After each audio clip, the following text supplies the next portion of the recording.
You should all behave yourselves in a manner in keeping with who you are, outside of the Matrix, outside of a digital environment where you are absolved of consequence, as your fate will catch up to you. There's no running from fate, Ma the Machine and Jerome Benjamin. Drew, there's no running from fate. I'm on my Morgan Freeman today. All beige everything. All beige everything. Does Tank realize how dumb he is with that email leak? No, I don't think he does, which is actually a year mark of not being very bright. You're giving away things that you don't need to give away that actually put you in a certain light as opposed to who you're trying to put in a certain light. Though Tank is not the subject. I already talked about that whole Tank email thing in my previous video, which I just uploaded. Internet trolls. That was a big part of the reason I wanted to go live instead of doing a third episode of the relay. Because one internet troll, at least one, yesterday at Chocolatito versus Estrada 3 in Arizona, Fight Town, great fight town, would love to go there. It's a great fight town. They do a lot of good fights there. One guy got exposed, and I know the guy. I remember the guy from, I think it was over a year ago, because he was like super duper hyper hostile. I'm like, bro, how you that bent out of shape over boxing? You related to these guys or something? I remember it was around the time that Gareth Davies attributed, he made the parallel, not me, which is what made it even more bizarre, that it wasn't something that I said. It was something that a pundit said. It was something that a reporter said. And this was over a year ago, maybe close to 2, when he basically said that Ebony Bridges reminded him, at least, of Muhammad Ali. And I understood the connection that he was trying to make. I understood it because historically in Muhammad Ali's day, the heavyweights weren't big talkers, you know, especially in those times. So he was going against the grain, being as ostentatious and outspoken as he was. And the connection that Gareth, because it wasn't me that said it, it was Gareth Davies. He was the one that said it, that he kind of used Ebony Bridges as that free spirit, in the sense that where some don't necessarily feel comfortable enough, or for whatever reason, they don't market themselves the same way that she does, that kind of makes her a free spirit in the same way that Ali was a free spirit in a different way. That was the connection that he tried to make. And I want to emphasize that that's the connection that he tried to make. That was the parallel that he drew, right? And I said, I understood what he meant, but I wouldn't have used that parallel. You could have just said that this person is a free spirit and they march to the beat of their own drum. They're not going to fall in line with what other people want. There were other ways to get that message across. And because I said that, you know, I kind of understand what he meant, a lot of people started attacking me over that. A lot of people, they were very angry at me. I recorded it and I had it live here on the channel. I remember it was one of the lives. This was over a year ago. And the J Bro guy, or the guy named Daniel's dad, he was one of them. He was in there and he was just like, fam, you out of pocket. Like, I don't even be talking to you like that. Why are you acting like that? I won't be talking to you like that for you to be all, you know, I don't even know how to describe it aside from hyper hostile. Like, why are you yelling? What's the matter with you? Like, yeah, like the fuck is wrong with you? And I remember the guy because he was always like that. He was always hyper hostile online. I remember that guy. Coincidentally, Father of the Year, and I'm gonna shoot him a link if he's available to give us the play-by-play to tell us, you know, just exactly what happened, what you know, history does he have with that particular character, and you know, because he's always threatening people online, and it's like, bro, like, I don't even want to say it because it sounds weird. It just feels weird, like, bro, if you like that, you're not gonna be, yeah, I'm gonna get you, I'm gonna snap your bones and eat your flesh and all this. Like, what are you doing, bro? Like, if you're really that kind of a person, you know what I mean? Like, you're not going to run around doing that online, least of all. You know, guerra avisa no mata soldado. And It was just he's a weird guy, and I knew in the back of my mind, like, bro, you just I know, bro. I know what you are. I know what you look like. I have a very good idea. And shout out the Father of the Year because he confronted the guy yesterday. They both happened to be in attendance for Chocolatito versus Estrada 3 in Arizona. And he pressed him, he took a couple of pictures to show the boxing world what this guy really looks like to get a better idea of what he's really all about. And like I said, this is why I don't like arguing with these people, man. I don't like all that crazy shit motherfuckers doing. Like, man, you know what I mean? Like, man, I'm gonna see if I could find him. I'll shoot him a link. If I'm gonna see if I could find him. Let me see if I can't get him a link. I don't know if he's online right now, but I would like for him to jump on if possible.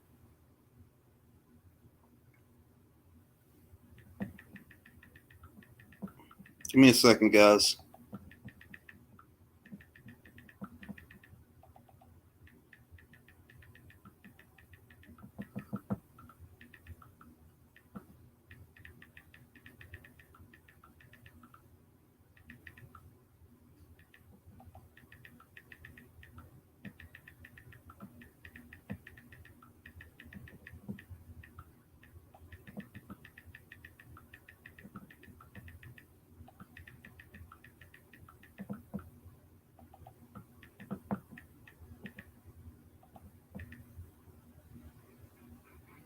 All right, let me get a link. See if I can't find him. I don't know. He might be online. He might not. Let me see if I can't find him and shoot him a link to see if he can't jump on. Invite guests, copy. Let's see if I can't get him. And why is this thing on my thing? Give me a second, guys. This stupid thing is on my thing. Ugh. Goddamn phone needs to be charged. Thing be running out of power. Yeah, yep. I'm gonna see if I can't get this over to Father of the Year. Let me see. Because I would like to get him on. I'm gonna tag Drew, matter of fact, so that Drew could tag him. Drew, I'm gonna shoot you a link right here, all right, bro? I'm gonna shoot you a link on Twitter and see if you can't get that over to Father of the Year so he could give us the play-by-play. What's goody, Drew? J-Ro dude clammed up when he saw the Montero at the fights. Yeah, because apparently he be talking crazy to Michael Montero también.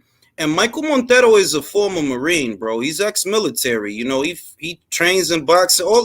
He's not a little guy for you to be talking to him online. I'm just telling y'all that. Like, y'all be acting like, and I love it because you can see who these people are. Like, fam, you doing all that crazy stuff online, you won't do, and it's the proof that, like, fam, like, all that extra stuff y'all be saying online, none of y'all will go up to that dude and say nothing. Because guess what? Y'all's in the same building with that dude, and y'all didn't say nothing, right?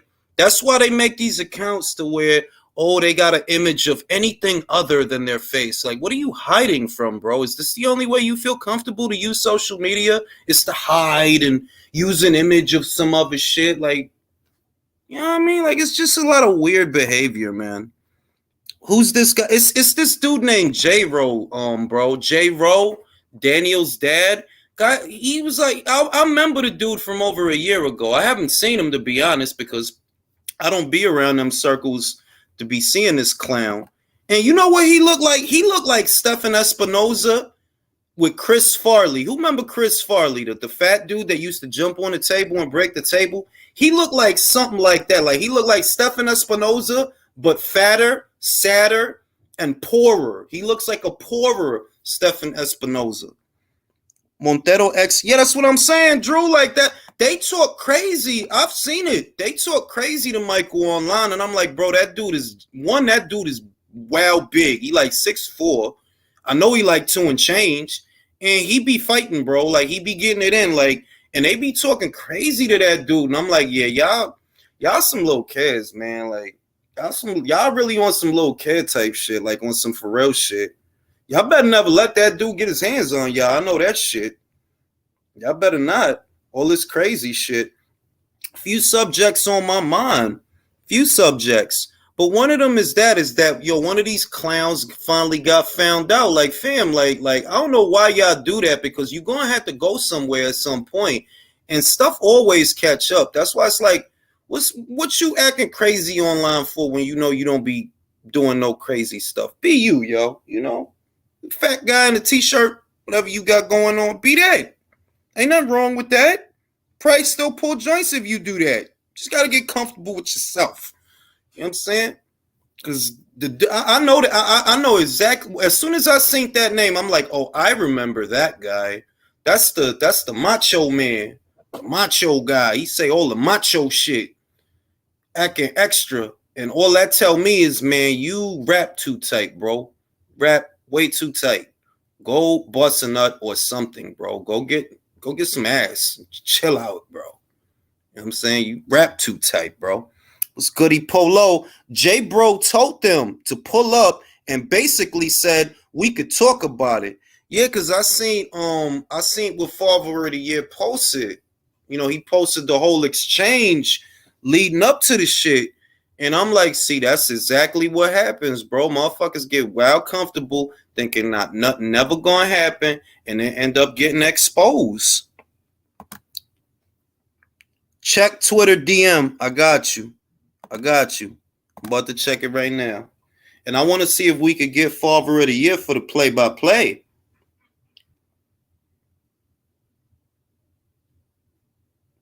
Damn, that dude. Where he at, though? Which one is? Because I don't see him. I see one person, but I don't see him. Diablo, yo teléfono. El diablo, man. Yo, you got to post that video, Father of the Year. I see one dude from Twitter, but I don't see the dude I'm talking about.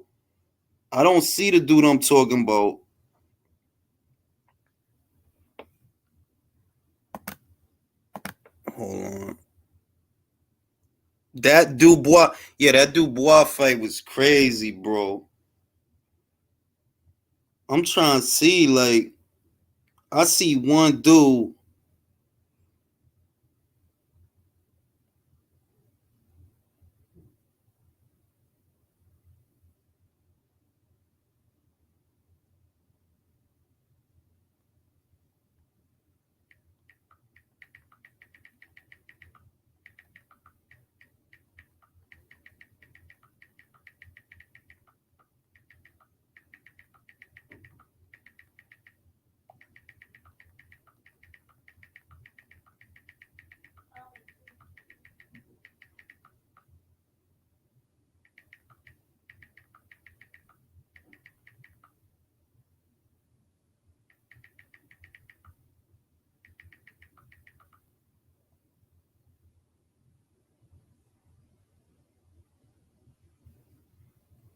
Yeah, we're going to talk about a couple of things tonight. It's a couple of things. Hopefully, I could get Father of the Year on here. Hopefully. You know what I mean? Nah, that's another pick. Yeah, because I see one dude is spooked. I ain't even going to say nothing because I ain't trying to put him on blast. I don't know him like that. But I see one dude that's spooked. One dude. Yo, is So he on right now, Drew? Is he I, on? I just sent him a message of the link on Twitter. We'll see, and I added him. Can you hear me? Am I echoing? Nah, ain't no echo. Ain't no echo. Okay. Now, what he told me was uh, when he pressed them for their location and to respond, someone dude said, "Oh, I don't got my phone," and he used another boxing Twitter guy's phone to respond. It was just comedy, like you see when they show up in his city. So he run up, like, "What's up?" Mm-hmm. And then he gets escorted out. And you know what I'm saying? Yeah, because you know what the thing is that look, man, like I don't really, you know what the thing is, I don't get that. Like, fam, you old, you know you not trying to, you know that you're not trying to get it on. Like, come on, be real. You trying to go out, you trying to have fun, you trying to enjoy a fight. So what's with the macho man shit, bro? You feel me? Like, and it's that J Ro dude that like. He say, well, he just be mad extra. Like, yo, chill out, fam. Like, what's your problem? Like yeah, like I told, he the one that be like he tried to share that whole video of me working out 100 pounds ago. I'm like, bro, post the pictures of me with bitches too, bro. What's up? Exactly. If you gonna post that, post a picture of me with some action, yo. So then I posted my shit with me and all these bitches because then the fucking forklift dude was trying to talk slick. And I'm like, bro, I And get bitches. Y'all don't get bitches. Y'all don't be at these spots. and I'm gonna say this too, that they be knowing that about theyself. Like, all jokes aside, look, I'm not trying to knock nobody or nothing like that, but they know, like, fam, you know what you know what I mean? Like, you know. So chill out. Don't knock nobody. Don't even knock nobody. If anything, that should make you more humble. But nah, they be acting. And that's what I be saying. Look, I understand that on social media, different people want to maintain their anonymity for different reasons. And I respect that. Like, no, I get it, because people on social media act like retards. So I get that some wish to maintain their anonymity, but others, they're just trolls, bro. Like that J-Ro guy, like, fam, you just a troll. Of course you gonna try to say something about somebody else, but you steady hiding so don't nobody know what you look like. And then as soon as they see you, it's like, of course, bro, he looks just like Stephen Espinosa. Exactly. And that's why I don't give no, but I know we ain't gonna give him that much energy on the show tonight, but I be laughing. That's why I leave my Twitter. That's why everybody's muted. I'll let you watch. I don't need to block you. See how I'm living. I'm having a good time. That's You what I'm miserable. saying. Like, yeah, like You I ain't even miserable. gotta. Yeah, like because I don't want to spend too much time on it, but it just needs to be said that's why, like, yo, look, that's why I'm gonna be trying to argue a lot, because I'm like, fam, look, B, when you look on my decal, you see me, motherfucker. All that, you see me, Exactly. motherfucker. You know what I My mean? face is up there. I don't need to hide behind the avatar. Like, You know what I'm I mean, saying, like, but with like Jules, when you handsome, you could do that. My whole thing is like, okay, bro, like whatever, do what you got to do. Make you feel better how you feel better. I'm I at the agree. fights. Other guys are at the fights. It's just it's comedy, really though. It really is.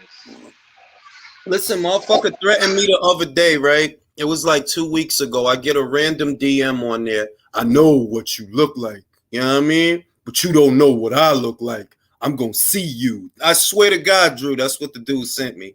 And I said, yo, your karate is not strong enough. You must train harder. You And know that's what the I thing. mean? That's the thing, Jules. We could be from different neighborhoods. Street shit, no street shit.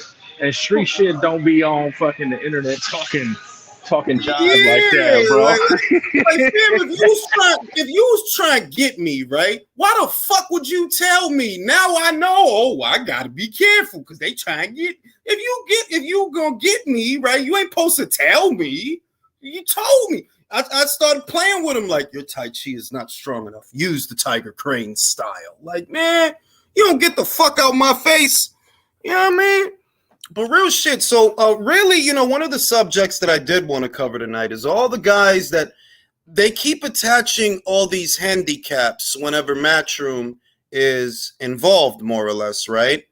And it's amazing to me that they do this because, Tyson Fury, for example, is not a fighter the Top Rank groomed. They didn't build Tyson Fury. They acquired him in all the same ways that Eddie Hearn acquired Canelo. Now, when Tyson Fury does a show, Bob Arum gets all the credit, even when it's Frank Warren promoting the show. Bob still gets all the credit. So all I'm saying is, okay, by that reckoning, Eddie had the biggest show in America, not Bob.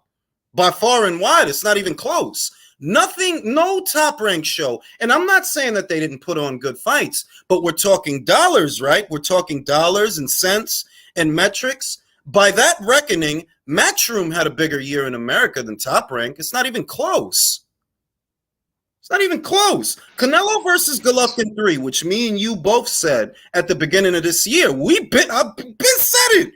Nothing is going to be bigger than that this year. Not in America. Nothing. There's nothing that's going to come close. Not even Crawford versus Spence. Here we are at year's end. Crawford versus Spence hadn't even fucking happened. And they like to add a whole bunch of caveats for you, Jules. Oh, it can't be because it's Canelo. Or I'm just talking about America. And I'm like, those companies you're talking about, they worry about the entire world, not just America, right? Exactly. But moreover, it's coming from people who don't apply these handicaps to a Tyson Fury show, for example. When Top Rank didn't build Tyson Fury any more than Matchroom built his own, that is simply a fighter that they acquired the same way that Matchroom acquired Canelo. It's the same relationship, more or less. It's the same thing. So if you're going to tell me that, oh, Bob had a big show because it was a Tyson Fury show in the UK, then I could say, yeah, Canelo, Matchroom had a huge show in America with Canelo because they the ones that promoted the fucking thing. Am I right? And then you could say, then by default, Eddie Hearn had a big show in Japan because Triple G went over there to fight Murata. I guess it's just the thing. It's just what I see that they hate about this guy. To be real with you, it gotta be just that the dude is a winner, and as many enemies as he has, they're really just playing catch up. You think you doing something special because you taking Usyk and Fury to Saudi Arabia, for example, bro? Eddie been doing that. You basically biting off of shit that he did first. You just say it's a combination of what we deal with on Twitter. They hate Eddie is tall, good looking, and gets money. That's true. Basically all it is, Jules. That's true because they can't get no pussy, Drew. And I don't like to point that out because I know it's hard out here. I know it's hard, but they can't get no pussy, man. Don't be getting no fucking pussy. No, but Jules, if you a 4 in the face as a man, you go find you a 3 or 4 in the face as a woman. That's what I'm saying. Like you can get it. Exactly. Like, yo, you gotta get it how you live. Like, yo, if you a 4, fuck a bunch of 3s. Exactly. If you a 5, fuck a bunch of 5s. Like, get it how you live, bro. Like I told dude, you posted my picture when I'm chubby. You see the pictures. I'm still around women that look like Alicia Baumgartner. So what's the problem? The funny shit is, it ain't even that. You know what the fuck? Because chicks don't like chubby dudes. Exactly. And not even that. So I pulled a card. I'm like, you see the women I'm around. I'm around the women you guys are lusting at on Twitter. What's the problem? Yeah, since as far back as I could remember, chicks love the chubby dudes. So I don't know. You know what I mean? So I don't know what motherfucker was trying to say, but in any event, right? It's some loser shit though. Like on some real G shit, it really is some loser shit. Cause I'm like, fam, you hot that Frank is about to take it to Saudi. Eddie been doing fights in Saudi since fucking Ruiz, bro. Y'all motherfuckers is playing catch up. It ain't even, oh yeah, you just like Eddie. No, I'm telling you the truth. Who got that ball rolling to go after that Saudi sand money? Eddie. That's who did that, ain't it? And you know what's funny, Jules? It's not even Frank or them doing it. They're only going over there because Eddie and Alex and his guys found a relationship too by way of Eddie, Egis and Alex. Exactly. Like they not interested in all your stuff. They interested in certain fights. That's what they interested in. Undisputed is one of them. But make no mistake, this whole thing that, oh, we gonna do the show in Saudi because it's money over there. Bro, y'all ain't start that. Eddie started that. When Bob tried to go over there to do the Crawford fight, what happened? They ain't had no money for you. Remember that? They ain't had no money for you. That's why you couldn't do the fight. Out of Bob's words, the God's ears. Yo, we went over there. We tried to get Manny the 40 M's. They would not give us the 40 M's, so we couldn't do the fight. So how you knocking this man? How come there are no human rights violation concerns? How come everybody ain't getting all political when old Bricktop going over there? When Eddie go over there, everybody Sally Struthers. Won't somebody please think about the children? Oh, they're sport washing. It's criminal. Just like look at what Espinosa just retweeted. Go look at it, Jules. I'm about to put it up right now.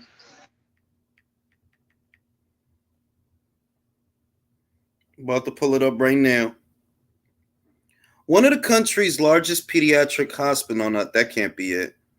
Trump. He said something about that guy. The top one about Fury's my favorite fighter. Oh, not because he added some different stuff. He got some different stuff right there. He got a bunch of political stuff on his joint now. But either way, look. If you so worried about peds, why did you try to schedule a Uskateki fight 2 times? If you so worried about peds, why did you let a 2-time ped cheat fight on your network more than once? Because Luis Ortiz popped for Nandrolone in 2014 and a masking agent in 2017, 2018. Bro, you don't care about peds. You just a hypocrite. As much bullshit as you want to talk about Eddie Hearn and Conor Ben, you got guys that fail tests on your shit too. You ain't no different. You got guys that fail them tests too. You like it's all bullshit.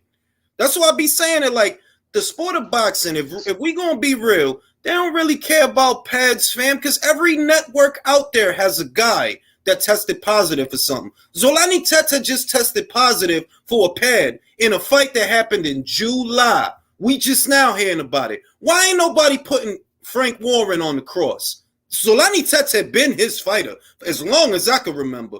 Ain't nobody saying nothing. Ain't no media outrage. I just tagged you on Twitter so you can see what the kind of shit you're talking about, the hypocrisy. Let me see right now. About to check right now.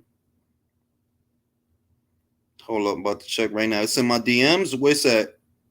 No, I just regular with a quote tweet. Hold on. It's Check on your mentions. I requoted it and it's in the mentions. Let me see. Hold up. Let me see. Either my shit is slow or my shit might be slow. I'll send it to the DM, man. Send it to the DM. But yeah, yo, it's a lot of comments and shit. The Saudi deal fall through because the Saudis will want the rights to sell off like they did with Joshua's last fight. Frank and Bob won't allow that. You know, I tried to raise that point yesterday, that the structure of that deal was basically the Saudis buy the fight from the promoter because they bought Joshua versus Usyk from Matchroom. They bought the rematch and then they flipped it. They sold, they sold the UK rights to Sky because Sky put up $27 to $28 million for those rights. And in other territories, DAZN had the show. DAZN had the fight. And that's likely the deal structure that they might want for Fury versus Usyk. That, look, we'll give you a huge amount of money for the rights to the fight. We'll give you that, but we get the rights to the fight, and we get to distribute and auction those rights to the highest bidder. So that kind of leaves a door open. Not saying that's what's going to happen, but it's a possibility that if they buy the rights for the fight, they could then turn around and auction off those rights to Sky or DAZN or somebody else that has a lot of money that's willing to put it up, because that was the deal structure for Joshua versus Usyk too. That's why there was so much money attached. So you really got to wonder, like, I would love to see Fury versus Usyk. It's not even about who wins. It's just do the damn fight, bro. I don't want the dog and pony show. Just do the fight. You know what I mean? Motherfuckers be like, well, Fury's going to win it. Well, that's all well and good if you think that, but I still want to see the fight. You know what I mean? Yeah, I sent it. I got you. All right, it was a guy. Oh, it's this Herb. Fred Garvin. Tyson Fury really is my favorite heavyweight boxer who ever used steroids, dealt with a drug cartel, and then complained about immigrants in 2022. I mean, this is coming from the same guy that talks up Luis Ortiz, ain't it? I bet you if I ask him about Ortiz, he's elite. I bet you that's a big win on Wilder's resume. And then, no, what I'm saying, Espinosa retweeting that with all that is like, Espinosa, and I said, you know how many homophobes, domestic battery, all the fighters you put on are guilty of the same shit? Yeah, like literally, like there ain't no angels in this sport. There's no clean hand in any facet, in anything that can be scrutinized, and criticized. Nobody's hands are clean. Everybody in this sport has worked with a drug cheat. That's just a matter of fact. You have, Eddie has, Frank has, Bob has, Sky has, period. So spare me the Sally Struthers act, bro. If y'all really wanted to clean things up, things would be clean, bro. It's just like when you want to pull a joint. If you wanna, you're gonna go get her. If you don't wanna, if you don't really wanna, you'll just say something nice about her ass. I mean, like, you don't really want it, though, because you ain't gonna shoot your shot. Shit is crazy out here, bro. All this hypocrisy, and for what? Because you getting cooked in the marketplace. You getting cooked. Now, I want to shift the focus back to the catalog, because this has been an ongoing discussion, I think, the last 2 days, that in terms of America, and I see a lot of guys moving the goalpost or attaching handicaps, and they cannot accept that in America this year, Matchroom promoted a bigger show than anything PBC did, than anything Top Rank did, and anything that Golden Boy did. It's just the truth. Telling me that, oh, it's Canelo, Matchroom still promoted the show, bro. It still means the same thing. It's their show. It says Matchroom on it, right? Okay, it's their show. And if that's their show that they promoted, that's a bigger show for them than any show that Bob did in America. If you're gonna make it seem like, Fury is a top ranked fighter, okay, by that reckoning, at least right now, Canelo is a Matchroom fighter. His last fight was on Matchroom. The fight before that was on Matchroom. The next fight is on Matchroom. And probably the next fight after that is where? Matchroom. So by that reckoning, if you're going to tell me about how successful White versus Fury was, for example, in the UK, as a testament to Bob's success, who's a US-based promoter, you talking about a show in the UK, but you'll say, yeah, Bob this and Bob that. All right, I could say, yeah, Eddie had a great year, because nobody in America had a bigger show than Matchroom. Nobody. Attaching all this extra, what was a franchise? What was, that still means the same fucking thing, bro. It still means the same shit. It was a Matchroom show. I'm not saying I didn't like top-ranked shows, or that Frank didn't have one or two good, decent fights, or even that PBC didn't have at least one or two decent fights. They all had decent fights, but they didn't have the catalog that Matchroom had. And if you saying that they did, you a fucking liar. Mick Conlon versus Lee Wood. Bivol versus Ramirez. Huge upset in Bivol versus Canelo. Canelo versus Golovkin 3. Joshua versus Usyk 2. One of the biggest fights in the history of women's boxing. Taylor versus Serrano, right? Chocolatito versus Estrada 3, which I admit, I didn't like the outcome, but it was a great fight. And there were a lot of people there. Nobody had a catalog like that. I'm sorry. No, nobody had a catalog like that. You bugging. What you gonna put up against that? What?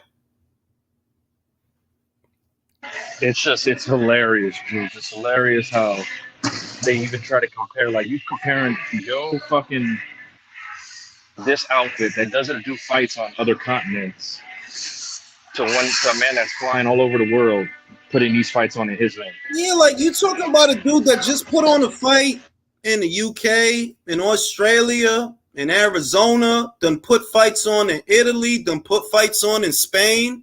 Are you that stupid or that stubborn that you can't, like, it's kind of obvious, bro. It really is, though. It's kind of obvious. I love what Top Rank does, how they grow the blue chips and match them along and bring them along. Best in the game still. But let's keep it real.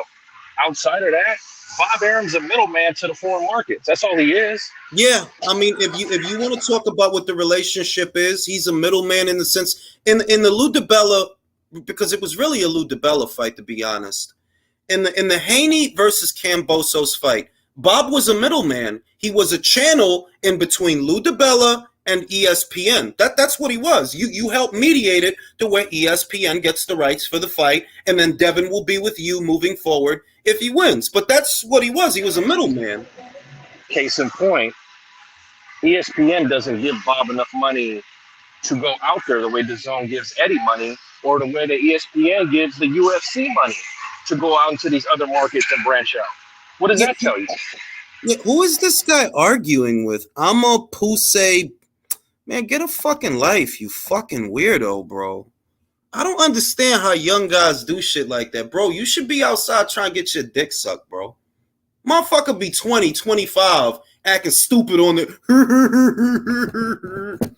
At your age, I was trying to get my dick sucked, bro. I don't know what the fuck y'all be doing, man. Y'all kids is weird. And I think the whoever put that super chat, I do think that if the fight doesn't happen, it'll be a combination of Fury and Bob and Frank mad that they can't have the right. I mean, Liam Rockwell said it best that there is, and I'm not hoping that it fails. I'm not hoping that it fails, but that's a very valid point to raise, that the deal structure, they might want the rights to the fight in order to be able to auction them off. And, you know, I don't know if Bob's going to go for that. I don't know if Frank's going to go for that, because they want to satisfy their broadcast partners. You know, Frank is going to want it on BT. Bob is going to want it on Top Rank. If the deal structure entails that, you know what, we'll give you a fuck ton of money for the fight, but we get to auction off the rights afterwards. It's our fight after that. I don't know. But you know, if you're a real businessman, that money they're offering you is still more. If you say, fuck that, we'll do a Joyce Fury pay-per-view. It's still more money. It is, but, you know, it seems like they prioritize their relationships with their broadcast partner a little more than Matchroom, in the sense that, look at Artur Beterbiev. You know, you're talking about a guy, 38 years old, Russian guy, right? You're not going to turn him into a big draw in America. And in spite of that, Bob still doesn't want to send him to the zone, even though you should. Like, I think you've gone as far as you can go with him, honestly. And it's not because he's a bad fighter. It's because at his age, how much more are you going to get out of him? You might as well send him to the zone for the Bivol fight. You want to make it out to where Bivol comes to you, I think. I think that's what they want, that they want Bivol to go to them. Otherwise, the fight don't go down. But even if Bivol does go to you, it's still not a huge fight, I'm sorry to say. It's big for boxing nerds like us, but it ain't going to be no big money fight that you doing all that. Just send that man over. If he wins, he's still your fighter. If he don't, he's not your problem anymore. The combination, the tank thing leads into this too, Jules, because they're all scrounging and fucking scavenging around because they know Eddie can put on any fight that they want to put on, even though they can't afford it. That's a very valid point. That most any fight that is a decent sized fight that costs some money that you can think of, even Crawford versus Spence, the zone can bankroll it. That's just a fact. They can bankroll it and distribute it. All these fights that, oh my God, is so hard. They can afford, even now, yes, they can afford to put on a Charlo versus Andre fight, bro. They can. They can afford to put on a Davis versus Haney fight. You don't mean to tell me, Jules, that they can put on Crawford and Spence and price it in all their pay-per-view markets at $10 and still make a fucking bunch of money? You know what I see in that fight, Drew? I see maybe a $15 to $20 million fight that you shouldn't spend more than that to do that fight. And even that feels like a lot because, look, man, Spence don't sell like that, bro. I'm sorry. No, he really don't sell like that, bro. Y'all acting like this is like prom Oscar. No, fam, that dude don't even sell like that. Can I tell you something, Jules? At the box office, pay-per-view wise, you put Spence and Crawford in the UK with an all UK undercard on pay-per-view, it does better there than it does in America. Possibly. Because if you price it at 15, 20 pounds, of course. Look, if you tell both, ideally, you should be able to go to both guys, be like, look, guys, we really want to do this show, and here's what we got for you guys. Crawford, your numbers haven't been great, but we got 8 for you, bro. We got 7 to 8 guaranteed, right? You'll get 7 to 8, and you'll get a percentage of the pay-per-view. And Errol, you have 3 titles, and you sell a little more. So we got like 10 for you, bro. I don't see a fight in that you should have to break the bank to make, because y'all don't break the bank with y'all numbers. You don't. And you keep it there. Ideally, you keep it there because there's less risks. If you do it that way, there are less financial risks. But if you got to break the fucking bank to get them in the ring, then no, bro. Like, y'all don't sell like that, bro. Stop acting like that. None of y'all is popping like that. Neither one of y'all is popping like that. No, you not. You're not household names, B. You know what I mean? You big in boxing, which is not that big in your country. They not watching that right now. You know what they watching? NFL, NBA. That's what they watching. That's not me being a hater. That's reality. This is not your father era of boxing. This ain't fucking the era of Tyson and shit. Wildin'. I mean, shit. I mean, how did you get into that convo about who had the better calendar catalog? I was tagged to that, I believe. Somebody tagged me to that, and I think they tagged me to that, and I just said that, look, in America, it's not an argument. All these arguments that you're trying to make have no bearing in real life. You know why? When Matchroom looks at they shit for the end of the year, we did the biggest show. Ain't nobody gonna be talking about that shit you saying. Oh, it's Canelo. Well, Canelo still made a decision to keep doing business with Matchroom. What is it that you're not understanding? That it's a Matchroom show, they promoted it, and it was the biggest boxing match in terms of gross revenue in America. What are you not understanding? Show me a bigger fight in America that Bob promoted. Just show me one. Show me a bigger fight in America that Al Heyman promoted, or whatever, TGB, whatever you want to call it, this year, because that's what we was talking about. We were talking about the year-to-date catalog of fights that took place in America. Based on what? Based on what Eddie said about Bob. They're like, fam, your shows are smaller than mine. They are. That's real. Yeah, your shows are smaller, fam. I'm not saying Stevenson versus Valdez wasn't a great fight. No, it was a great fight, and they're both great fighters. But that show ain't fucking with no motherfucking Canelo. Come on, now. Like, what are you joking? None of the shit you did is fucking with that Canelo Golovkin. None of the shit you did is fucking with that Canelo Bivol. And they promoted that.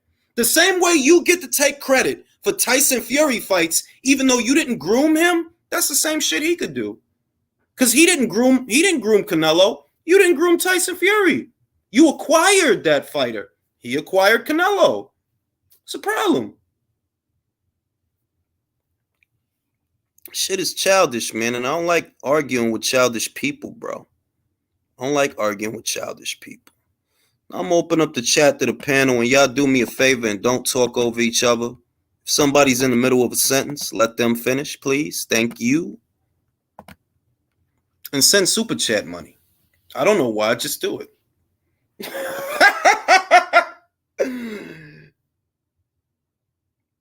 You know what I'm saying? The homie Sulam was in attendance with Alicia Baumgartner yesterday for the action. You know what I'm saying? Over there watching people punch each other in the face. Steve Kim, he talked about, Steve Kim posted a tweet that kind of addresses a familiar talking point that I've raised many times, that people getting all high on this Virgil Ortiz and Jaron Ennis, and they do it to themselves because can't you tell, you guys, they're not going to fight. What are you not understanding? They're not going to fight. You know what I mean? And until y'all broke-ass bums stop stealing shit and put some money into this goddamn sport, this is going to keep happening. It's not going to happen in the UK because you saw yesterday, whether you like it or not, they have a way better boxing scene than we do. They show up and show out for the fighters they like. Even if it's a shitty-ass fight like Fury versus Chisora. I said they probably going to do a good gate. It's at the box office. They going to be hurting. But at the gate, no, people going to go. They going to show up. And what you seen yesterday, 59,000 plus in attendance for Fury versus Chisora 3. Gordon Ramsay was there. Gordon fucking Ramsay was there, bro. Delicious. I mean, goddamn, George Groves and Carl Frost at 80,000 at Wembley. Shit. You know what I'm saying? Like I swear to God, I always go back to this because it's the perfect parallel for what's happening in boxing. When Jada came out with his debut album, it was the streets that bootlegged the shit out of that shit. It was the streets that was basically stealing from the artist. Because they bootlegged that shit so much, man, you didn't need to go to Virgin Megastore to buy it. Motherfucker on 4/5 and 2/5 was selling that shit, and you could have bought it for the low. You know what I mean? It be your own that do it to you. They're like, fam, y'all talk all that extra shit, but when push come to shove, you don't buy them Spence fights. You don't. You just low You key. don't buy Wilder. You don't buy Javante's fights. Nothing. You just low key. I know you talking facts because I sold some of the copies of that Jadakiss CD. So damn, look, and like I said, just because I knew them, I used to motherfucker call me a cornball, whatever. I used to go to Virgin on 4 Deuce or Virgin on 14th when it was there. I used to get the legit album with the little book and the pictures. All my albums was legit, bro. I still got the WMA files from those albums in a USB because you know when you could transfer it to your PC, get the WMA file. Oh yeah, that's that old shit. I used to do that to my iPod. You know, download the fucking CD. You know, rip it. You know, to iTunes and then upload it to the iPod. Yeah, but and the only reason I don't use those files now is because WMA files are fucking huge. They're huge. Yes, MP4 is the new So. The AAC shit. Yeah.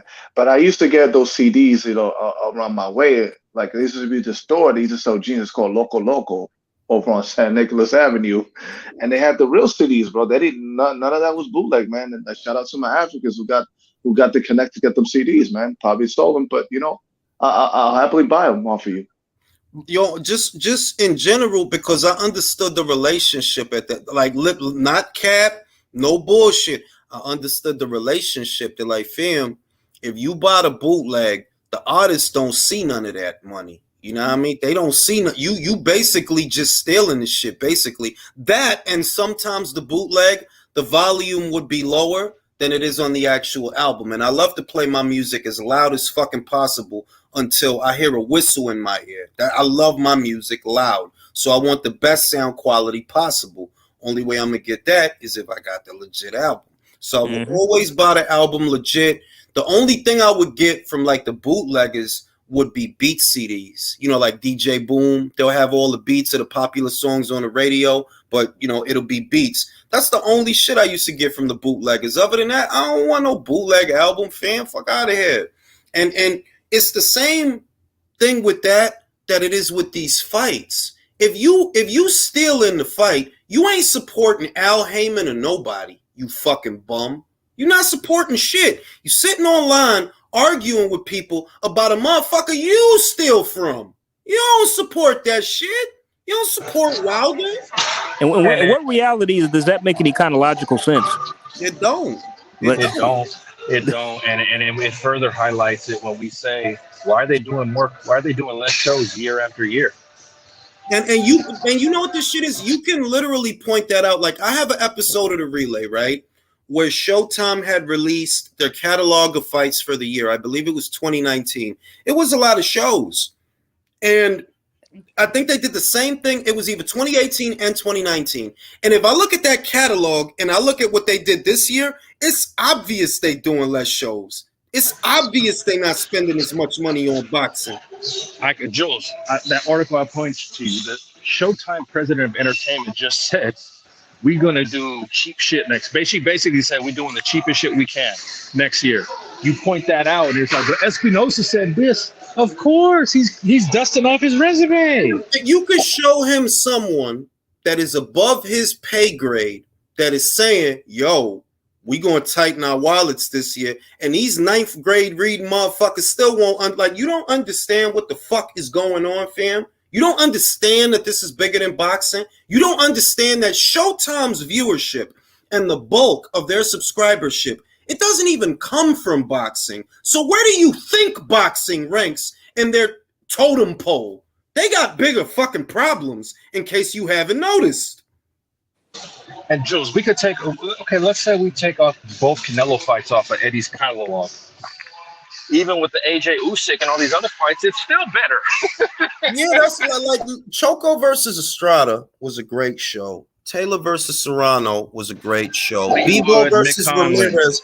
B-Ball versus Ramirez was a great show. And we supposed to play this game, this little childish ass game, to where I don't even know what it is they like about the PBC so much, because you're barely even getting content from them. Literally, you're barely getting fights to watch. We don't bring it up on this channel, but you know what it is.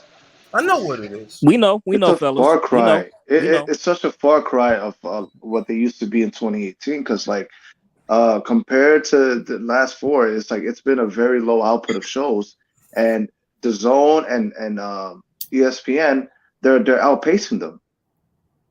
Yeah, to be real, like on my totem pole of which shows did I enjoy the most, right?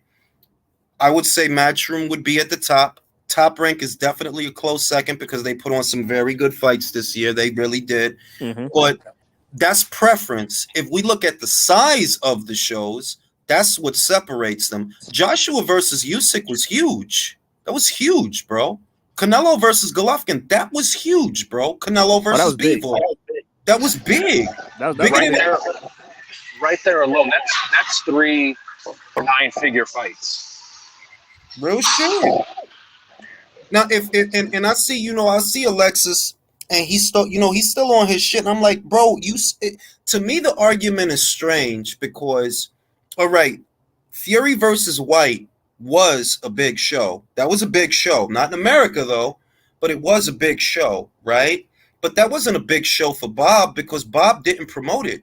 Frank promoted it. So if the conversation is who did the biggest show in America, Fury versus White, that don't come into it. That was in the UK, bro. Even yesterday's fight, that was in the UK, bro, because Frank did a show, that don't mean Bob did a show. You see what I mean? So if we look at, okay, who did the biggest show in America this year?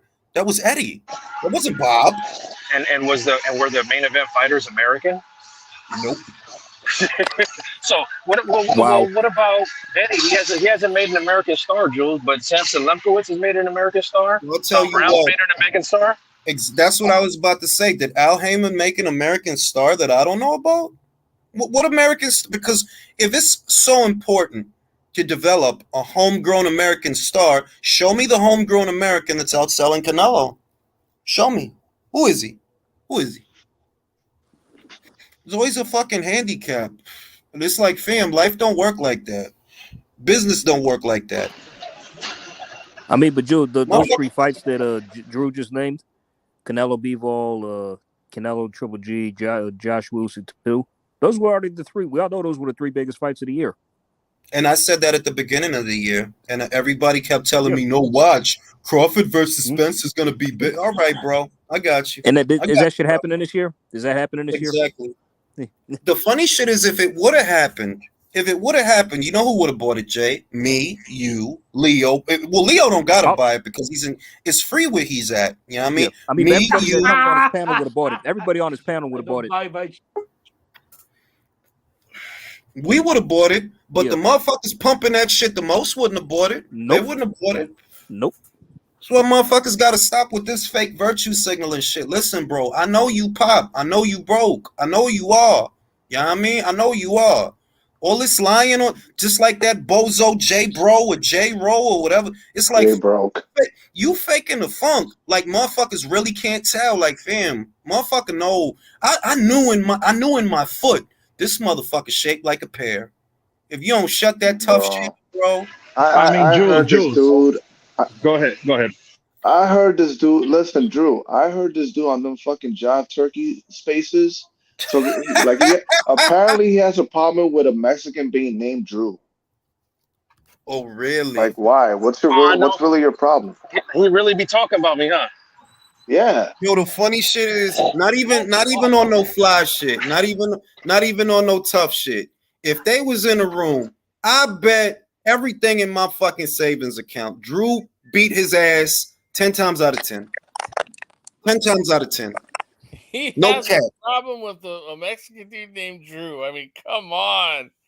You gotta. You know what I'm saying? You know what it is though, too, fellas. That because I don't pay them no mind and I put it on mute. And I broadcast. I'm at the fights. I'm with bitches. What's up? Pull up. What's happening? I'll buy you a drink too. I know you ain't gonna be in. I know you ain't gonna be in the first class seats or the fucking first class Amex lounge. So what's up?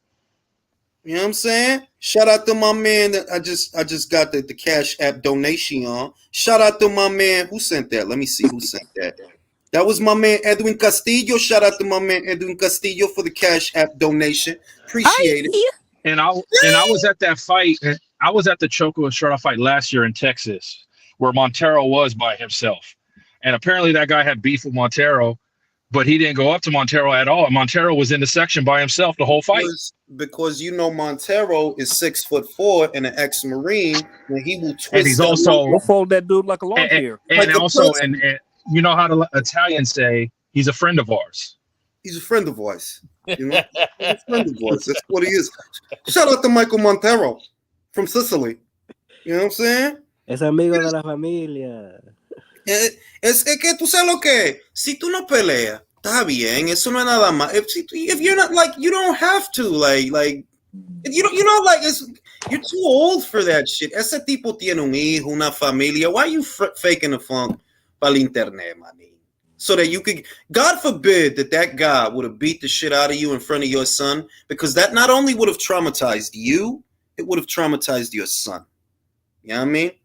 Would have traumatized your son. Imagine a little boy having to watch his dad get his fucking ass beat for talking shit on the internet. Like, fam, chill out. I'd have to give up my son for adoption. All the trauma that caused him. My daddy a bitch. Yo, that's terrible. And it's like, yo, I said it before about some other shit that, like, fam, eventually shit catches up, bro. So just act in real life, act that way online, bro. Because Motherfucker going something going to happen and something going to happen, bro. Just be cool. Be cool. Come on, Jules. You told us that story where you just saw a dude get stabbed in the ass while he's eating chicken.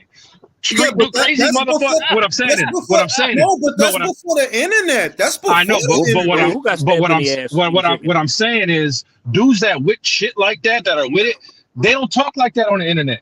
Because that's crazy. Like, why would you? That's evidence. Like, beware the quiet ones, man. This was many years ago. This was I'll say late 90s. I come out the chicken spot at this time. 2 chicken wings. You could get 2 chicken wings for $1, and with the other $1, you could get the little styrofoam box of fries. This is that long ago. Packs of Newport 100s was around $4 or $5 at that time, right? Come out the shit. That was a pretty good deal for them chicken. I'm telling you, it was a great fucking deal. Yeah. Like, this, like, I want to say 96, 97, around there. The 2000s hadn't rolled around yet. Come out the chicken spot. I'm eating my wings. I'm licking the ketchup off my fingers. I'm on Broadway. I see the dude running.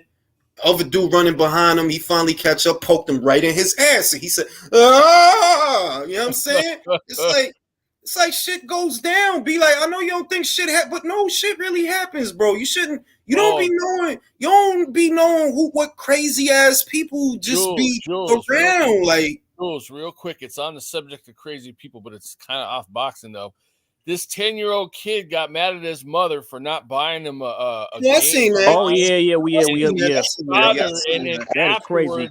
That is he crazy. asked if his package was still going to come from Amazon. No. I know. Yeah, after he shot her and killed her. Yeah, he took her credit card. All right, he took her credit card and he went on He shot his mother and killed her, bro. Takes her credit card, goes on Amazon. Orders the shit. It's like these guys, something. That's a sick little boy. It's this generation, man. 10 years old, man. That's this generation, man. The shit they see on the internet, bro. And Jesus. Bueno, también ellos están endemoniados, manín, de verdad. See, when I see that, tú sabes lo que yo veo, que ese muchacho no tiene un espíritu. When I was a kid, my grandmother was like God. You know what I mean? Like, yeah, that's like your, because that's your.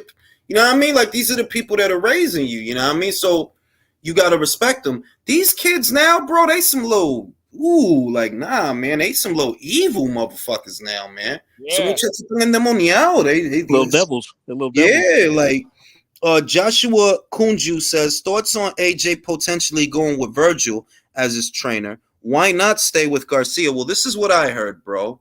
This is what I heard. I heard he's in Pensacola, Florida right now. Who's from Pensacola? Roy Jones.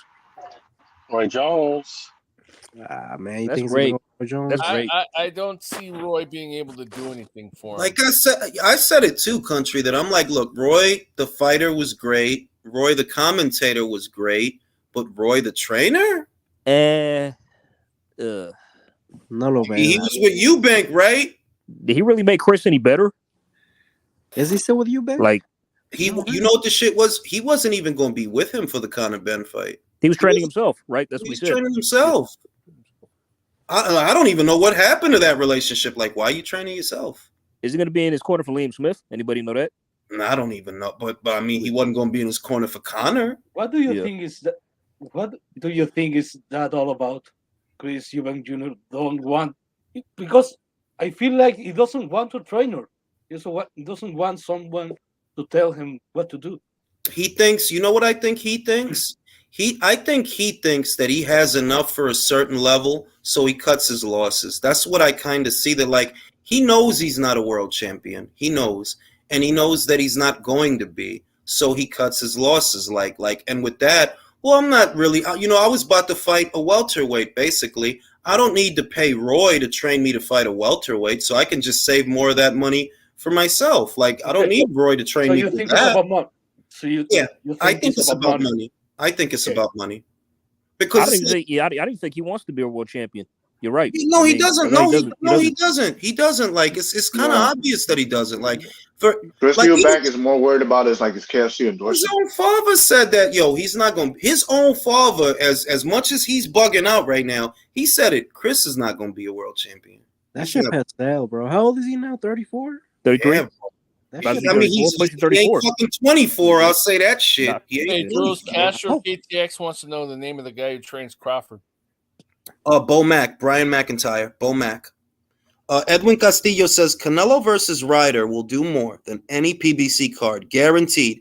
Plant versus Benaduquez won't do 800,000 bars because true boxing fans know Benaduquez is no monster, and that's the reality.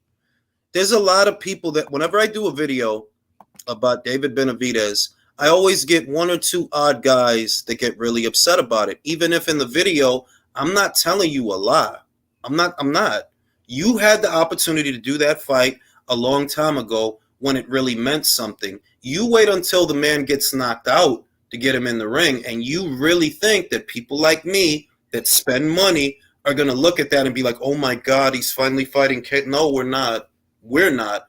The guys that want to suck Al Heyman's dick, they might act like that's some big deal, but it's not, bro. It would have been a big deal if you would have did it 2-3 years ago when you had the chance. You didn't want to do that. You wanted to keep keep busy fighting, your whole career is a keep busy fight. Yep. Your whole career is one big fat fucking keep busy fight. So all I'm about- sorry. Because like Castro- if he knocks out Caleb, well, guess who did it first? Yep. Hey, Jules Castro said there's a Mexican dude training Crawford. I don't know who that would be. A Mexican dude training Crawford, really? Oh, it's Bo. He might be an assistant, but Bomac is the head trainer. Everybody knows Yeah, that. Bomac is still the head trainer. Like, he's probably an assistant coach, but I don't think he's training him. The thing they're saying, Jules, is because Bomac's going to be at the ESPN card, not the Crawford card, training the other guy. Well, that's all that's going to happen. Hope he fine. I mean, he'll be all right. He'll be all right. Yeah, like Bud don't need he trusts Crawford. He don't need yeah, him. like He that's don't what I need was him in gonna his corner. say. Like, he He'll be doesn't fine. need to corner him for Avanesian, you know. No, he doesn't no. need to corner him Yep. for that. ODB says it's a short dude that always helps them out. So Yeah, like, but just back to the shit. You know, Chris knows that he's only good up until a certain level. You know what I mean? Even though I think he could give Yanni Beck a really good fight, you know, just based on how Yanni Beck looked against Bentley, because he looked really bad against Bentley. And I don't think Bentley punches harder than Chris. I don't. And I've never seen Chris wobbled or hurt in a fight, whereas we know that Bentley been knocked out before. He got knocked out by fucking Felix Cash. Chris, I've never seen him hurt. I've never seen him wobbled. You know what I mean? He's got a good chin. He's got a good chin. Got a good chin. He punches hard, has a good engine. I think, listen, you should probably fight Yanni Beck now before he gets better, because later on it'll just be harder. Agreed. But he doesn't want that, bro. That's why I'm hoping Liam Smith wins, because I feel like he will fight Yanni Beck. Oh yeah, Liam will do it. Liam will do it, hands down. He'll do it. I think he'll do it. Right now, Jules, what Eddie said, do you see that Ryder fight Mexico or the UK? Most likely UK, right? I mean, when do they want to do that? In May? In May, yeah. I mean, you know what the thing is? The money. If it's May, that particular day, well, then we know where the money is. Cinco de Mayo doesn't mean shit in the UK. Doesn't mean anything. Pero aquí, yeah, that's where the money is. So why wouldn't you do it? Si tú sabes que like, I'm not saying that it wouldn't sell in the UK. I'm just saying that there are certain things that you already know, irrespective of why. If Canelo fights Cinco de Mayo, y'all got to clear it out. No, this is Canelo times. It's not your time. It's Canelo times. It doesn't matter who's in the ring. It could be fucking Avni Yildirim. It's Canelo times, bro, okay? This kid has been fighting in big fights since he was 23 years old. And that's what a lot of people don't want to understand, that the Mayweather fight was a big fight. The Trout fight was a high-risk, low-reward fight. The Lara fight was a high-risk, low-reward fight. These are all the things he was doing at or around 23 years old. He's already been in big fights. We've seen him come up, right? It's your turn, David. It's your turn. Go. Fight in some fights. Be somebody, bro. You know what I'm saying? That applies to all these guys. Canelo don't have nothing to prove to you. You have to prove something to him. And not just him.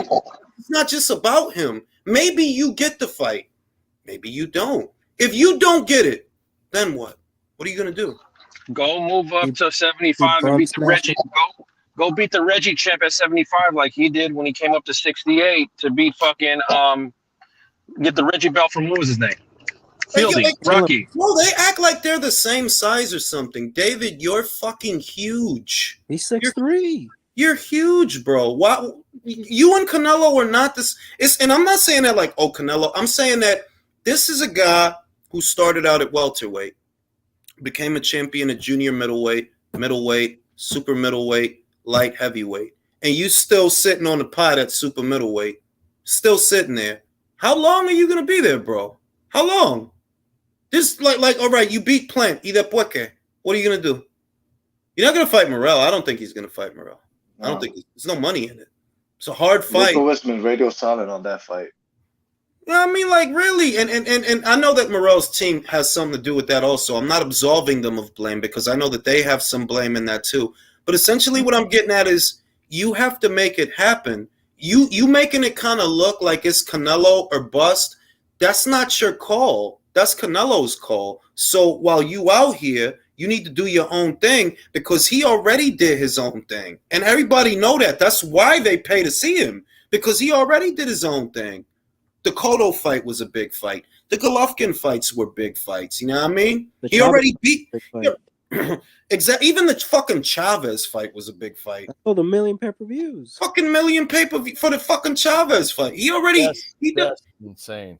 It is because it's like, fam, like it was just basically him beating the shit out of Chavez the whole fight. He was a punching bag about the whole thing. Fucking punching bag the whole fight. It was already a foregone conclusion, and he sold that much. That's impressive, you know. The Amir Khan fight sold what, 600, 700? 600,000 for that fucking fight, bro. Like, and these guys, I think what they don't understand is there's no shortcut. You think that you can get this paying public on your side not doing what you're doing. There is no shortcut. The reason they fuck with him is because he literally did give them already a lot of fights that they wanted to see. He gave them the Cotto fight, 900,000 at the box office. I defy you to show me who's doing that now. 900,000 with Cotto, okay? Over $1 million with Golovkin 2 times, the first 2 times. Don't quote me. The Zone said it themselves. That shit sold $1 million. The last one. They said that, not me. They said that, all right? He's good. Now, if you're not in a position where you can get him, what are you going to do? It was D-Styles that asked that question. Yo, let's say there was no Canelo. What the fuck would you do, bro? Who are you going to fight? If your whole thing is, oh, I want Canelo, okay, and if you can't get him, what are you going to do? He doesn't know how to build his rep outside of Canelo. That's the problem. No, he knows. They all know. They just don't want to. They don't want to do the work. Yeah, they don't want to fight. That's it. Trout, look, irrespective of how you scored it, because this is why I ended up giving him credit. When I looked around and saw that people would not take the same risks that he took, the Trout fight was a high risk, low reward fight. Trout had just beat Cotto, right? It just beat Cotto, and he was a southpaw. He was unbeaten. He was a pure boxer, right? Canelo still fought him. Same with Lara. He didn't get nothing out of fighting Lara. He doesn't need Lara. For what? Yeah, he didn't even Lara didn't even have a belt at the time. He didn't have to fight either one of those guys. He didn't have to, but he fought in these high risk, low reward fights. Now show me what high risk, low reward fight did David fight in? David Lemieux?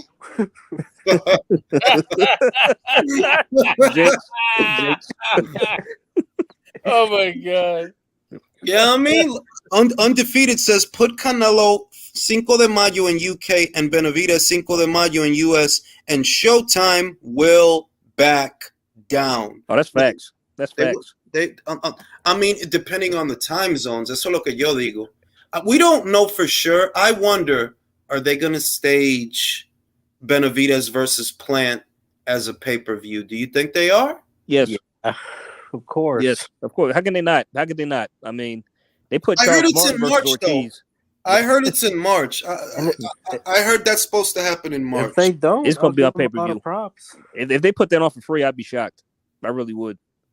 Mhm. Bro, You think shit. maybe they'll put it on the undercard. You or cannot something? put 2 former champions on pay-per-view, bro. That's not how that works. I mean, for Queens and PBC Barrios. standards, Caleb Plant versus David Benavides is almost a unification fight for PBC. Bro, that to them that's Leonard versus Lalonde. To them, that's that. You know what I'm saying? They think that's Sugar versus Donnie Lalonde to them. Like, oh, this is bro, that's a regular ass fight, bro. Like I said, if Bob is willing to give us Stevenson versus Valdez or Navarrete versus Valdez, which is somebody going to the hospital after that fucking fight. You know what I mean? Somebody going to the fucking that's a beautiful fucking fight. That's February 3rd. Has that been confirmed by Q? Yes, Eddie Reynoso really? confirmed it, bro. To ID Boxing. Nice.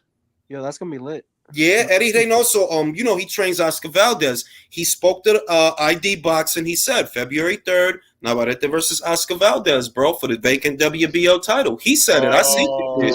So we got that date before all these other fights that were announced months ago. Hello. Thank you.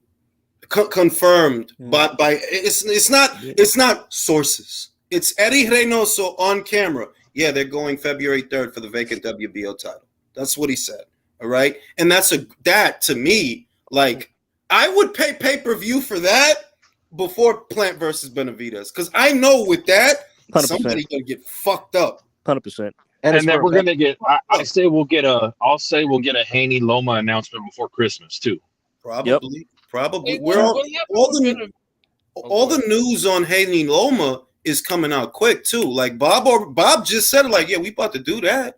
But It's damn near finished, right? It's done. It's them, and I'm sure Coach Malachi got Bill Haney on the show tomorrow, so I'm sure he'll ask for some more info. You know what I'm saying? Yeah, everybody go to new media, ask Bill the tough questions. Bill, why you sitting on that panel with them babies talking? Why you sitting on that panel with them folks? What kind of father are you? Doing very disappointing. Like I don't like seeing that. Very disappointing. Hey, y'all know I don't like Teofimo, Dad. You know I don't like Teofimo bullshit. But I would never say anything about his kid. That's low, B. That's some low ass shit. Leave the kids alone. Leave them out of this. Yeah, man. Hey, what Bill, you're always welcome here if you're Morel and listening. Benavides? You're always welcome here, man. What happened We'll talk with to you. Morel and Benavides? That fell through, huh? Yeah, I believe what I heard. This is what I heard. In all fairness, it's the Morel people that backed out of that. That's what I heard. Interesting. Well, I mean, he only had 6 fights. So I mean, yeah, but you know what it was? He was talking a lot of shit, though, bro. Like he was the one calling David out. He was. He was talking a lot of shit. So for you to talk that much shit, and the other thing is, right before the fight that he just had, he was still talking shit. Like, oh, David always saying people ducking me. I'm right here. Well, listen, not according to your management. You're not right there.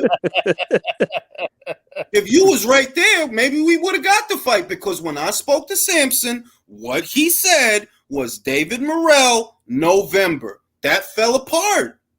Yeah. That's what he told me. November. And that was months. I was there. So, you know, even though I don't like David Benavides, Benavides, I can't put all of that on him. That some of that is Morrell. Some of that. Yeah. You know what I'm saying? Motherfucker, like, and you know, there was a question that was posed to me on Twitter that what is Eddie's catalog of American fighters? Bro, Bam Rodriguez, what are you talking about? Juan Francisco Estrada is a matchroom fighter, in case you're not aware. You know what I mean? That fucking Pacheco kid that got that highlight reel knockout, that's another good fighter. It's like, are y'all living in a bubble where you don't have no common sense? Matchroom got hitters, bro. They got hitters in the UK. They got hitters in the US. Act like you know, man. The fuck? There go Eson. Fuck you, Eson. You kicked me off your shit yesterday, bro. That shit hurt my fucking What? No te lo creo. He kicked me off his shit, bro. Why? You say something about Triple G? I did. I said all the G's in Triple G stand for gay. That's why. Eson kicked me out yesterday, bro. I don't know why he did me like that. I was always cool with Eson. He did me grimy, B. I don't know why he did me like that. But on some real shit. On some real shit. What fights are left on this year? No hay muchísimo, manín. Next week we got a new week. On Tuesday, we got a new week Tuesday. Yeah, Tuesday, bro. We got El Venao. El Venao about to go to the UK and beat the shit out of Warrington. Oh, I can't wait. I can't wait. Este fin de semana, that's Saturday. Boy. We got Frank Martin versus Michelle Rivero. You know I don't fuck with the PBC like that, but that's a good fight. That is a very good fight. I think that's the 17th. We got Ioka versus Joshua Franco. I think that's New Year's. And what's another one? Because I feel like I'm missing one. We got Bud versus Ebenezer next week in the and the top ranked card Tio and Sandor. Yeah, Tio and Sandor. Bro, what's gonna happen with that shit, bro? God, I want Tio to lose so bad. I'm sorry. I really do. I want to lose so fucking bad. I don't want him to lose. You know why? Because I want him to go fight Regis and get knocked the fuck out. That's what I want. Regis will fuck him up, bro. But I don't really, you know what this shit is? I don't think they talking that shit. We'll see, bro. I ain't even gonna do him like that because so far he did prove to be a man of his word. He did say that he would fight Loma, and he did. We gotta give him that. He did fight Loma. He did beat Loma, and he said he was going to, so we got to give him that. But as far as takeover, he didn't. He didn't take over, bro. Did not take over, bro. But he don't know what he getting into with Regis. Like, see, y'all remember the saying: "Be careful what you ask for, because you just might get it." He gonna get punched right in his shit, and then he gonna realize I should have left him alone, bro. Thank you. Left his ass alone. It's fucking crazy what Dodgy Scorecard does to a motherfucker. He really thought he won against Cambosos. He's still going on about it. Bro, he's fucking. That's what I'm saying. He's not healed. I thought that was a disputed draw against Loma, but they forget it. Don't get me started. I scored in a draw, bro. I don't give a shit. You could motherfuckers say whatever they want. I scored that shit a draw. It was either that 7-5 TO. But other than that, like, not yet. Bob should have paid them justice to score the draw so you can have a rematch. He was acting like he ragdolled Loma. Like, no, bro. No. Basically, like, Loma didn't throw for 5 rounds, so you got those rounds. And when he did, when he did throw, you didn't know what the fuck to do. Yeah, it bothered him clearly. A hot boxing, shout out to hot boxing. Peace to the gods. Bernardo will be coronated. Yeah, I think he gonna beat the shit out of Warren. He gonna fuck Josh up. I got really. He gonna fuck him up, bro. Okay, Julius, wait. I don't know much about El Venado, but are you really sleeping on Josh Warrington like that? ¿Tú no viste lo que El Venado le hizo ese muchacho? Gabriel Flores. Oh, yeah, but that's Gabriel Flores, though. Bro, Josh Warrington can't punch, bro. He throws combination. Well, I'm not gonna say that because he did knock out Kiko Martinez. Pero tú sabes lo que. Oh, we all know that stoppage was BS. That dude done. Yo, Lara like messed him up, bro. Like he messed him up, and Kiko broke his fucking jaw in the last fight. That's why he been out. So Kiko broke his fucking jaw, bro. I know Kiko hit hard. I'm just saying that. See, if you're in a place where you can't beat Kiko decisively, and I know that Kiko's world class. I don't take that away from him. No te la pierda. Que fucking Leo Santa Cruz beat that guy years ago when he was in his prime, bro. All right? Here today, Kiko is old, bro, and he broke your fucking jaw. So what's a younger guy that can punch, that he's a fucking locomotive, what is he gonna do? Bro, like, Louis Alberti, he said, I've been reading some of the shit he's saying. He said, he coming to die in that ring. Bro, I got Lopez, bro. I got Lopez for real. Me too. Shit, based on what I heard said, like, I got Lopez by KO. The stoppage. Yeah. You know what happens when Eddie invite kids over the fence that don't normally be on his shows? Motherfucker get their ass whooped. Motherfucker get their ass whooped. Let me see. Ponce beat the shit out of Louis Ritson. You let Laura come over for some beans and toast, and look where he beat the fucking shit out of this guy, bro. Ponce beat the shit out of Ritson as well. And where now, yo? He gonna go over there. He gonna beat, and to my knowledge, he is under contract with Top Rank. He is.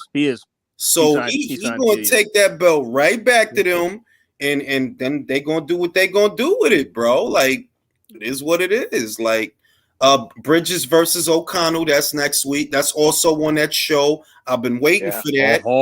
I've been waiting for that, and I'm saying it now. I got to get on camera. If I'm wrong, I'm wrong, but I don't think I'm gonna be. You know what I mean? I got motherfucking Ebony Bridges, motherfuckers. Figures.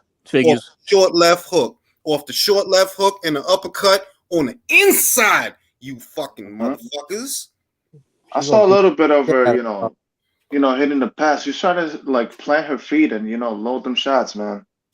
Look, I've always said that what she's good at, she's a good mid-range to inside pressure fighter. In the pocket, she's actually very good, and she's defensible. She keep them hands high. She counter real good. She got good uppercut. She got a good looping right for the tall girls. I don't see I don't see why motherfuckers are so hard on that particular fighter. I can only deduce it's just more hate and shit, man. Like y'all just mad. Like y'all just mad. Y'all see somebody got it going on and y'all just be mad at their ass. That's all I see, bro. Well, yeah, By the way, Jules, when's the last time Shannon O'Connor lost? Oh, it's been a while. It has been a while. I won't lie to you, but this is the thing about Shannon. While Shannon hasn't lost in a while, and she has beaten a lot of unbeaten fighters, the one thing that all those fighters have in common is they can't punch. None of them are punchers. None of them. You're like, she beat Johnson. Yeah, Johnson's a good boxer. He's not a puncher, though. Beat Taylor Robertson. Good pure boxer. Not a puncher. She fought one puncher in the last, I think it was 4 years, and most people felt she beat you. Most people feel that way, and she was short, stumpy, like Ebony, right? Ebony's short, but Ebony hit harder than that girl. So I got Ebony, dog. I have seen the footages that you have not seen, and I got Ebony Bridges winning that fucking fight. I hope Ebony wins that fight, man. I saw her against Helen Joseph. Helen Joseph knocked her the fuck out. Knocked her smooth the fuck out, bro. That was bad. That was bad. You see how hard she went down, like dude. That was a bad knockout. And that was off of what? That was off a left hook. You know what I'm saying? I got Bridges. I'm saying I'm probably gonna still do the low, breakdown at the end of the week, but I'm just saying it now. I got Bridges. I've been said like Shannon's not bad. She's not bad. Like I'm not saying that she bad. It's just that being real, you throw real wide. A lot of girls you've been beating, they ain't punchers. They not punchers. This is the first. Is O'Connell from Australia? Yeah, they both are. Australian. Yeah, this all Australian grudge match, bro.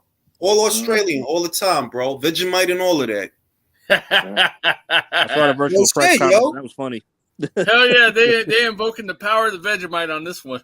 Right out, come back on a hippie trailhead full of zombies. Any other fights on that card? This I met a strange lady. She made me nervous. Took me in and gave me breakfast. Yeah, country. And she said, "You know the fucking words, country." Is this a land down under? I kind of know the words. I need the song to go with it, and then I can really sing it. Crikey. It's my shit. Yo, I play that shit in the morning, and it's just such an upbeat, happy song, B. It puts you in a good mood. Music affects your moods, B. But yeah, I do got Ebony winning the fight.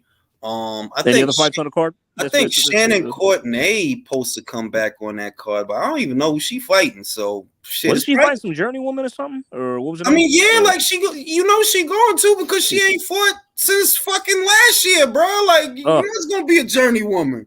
Good Lord. I think I saw Felix Cash on the right. Felix Cash. Yeah. And he got to win because if he win, Ammo won yesterday. So if he win, they're lining up their schedule. So that means they're gonna fight. I like that fight. That fight. That's a nice. And we're gonna see because I feel like I like Ammo's variety more than Felix, but I do feel Felix is stronger than Ammo. So it's gonna be Ammo's boxing versus Felix's power. I like that fight. I really like that fight. Good ass fight, bro. Somebody gotta go. Somebody. Hey, did you see Estrada was talking about wanting to fight Bam? Yeah, I'm with that shit. I'll take that shit. Yeah, I think that'd be a great fight. Fuck Gallo, bro. He did my man greasy, bro. In that fight, don't worry, Chocolate. So Estrada get robbed in that when he gets Bam though. So it's time to rob Gallo. Listen, he won them 2 fights, man. The first 2 he won. Nah, B. Fuck out of here, B. He didn't win that shit, bro. I already said it. How the fuck y'all gonna how you gonna penalize Carmona, whatever the fuck his name is, for being on the back foot all night? Motherfucking Estrada was on the back foot all night. Y'all gave his ass the fucking fight. It don't make sense.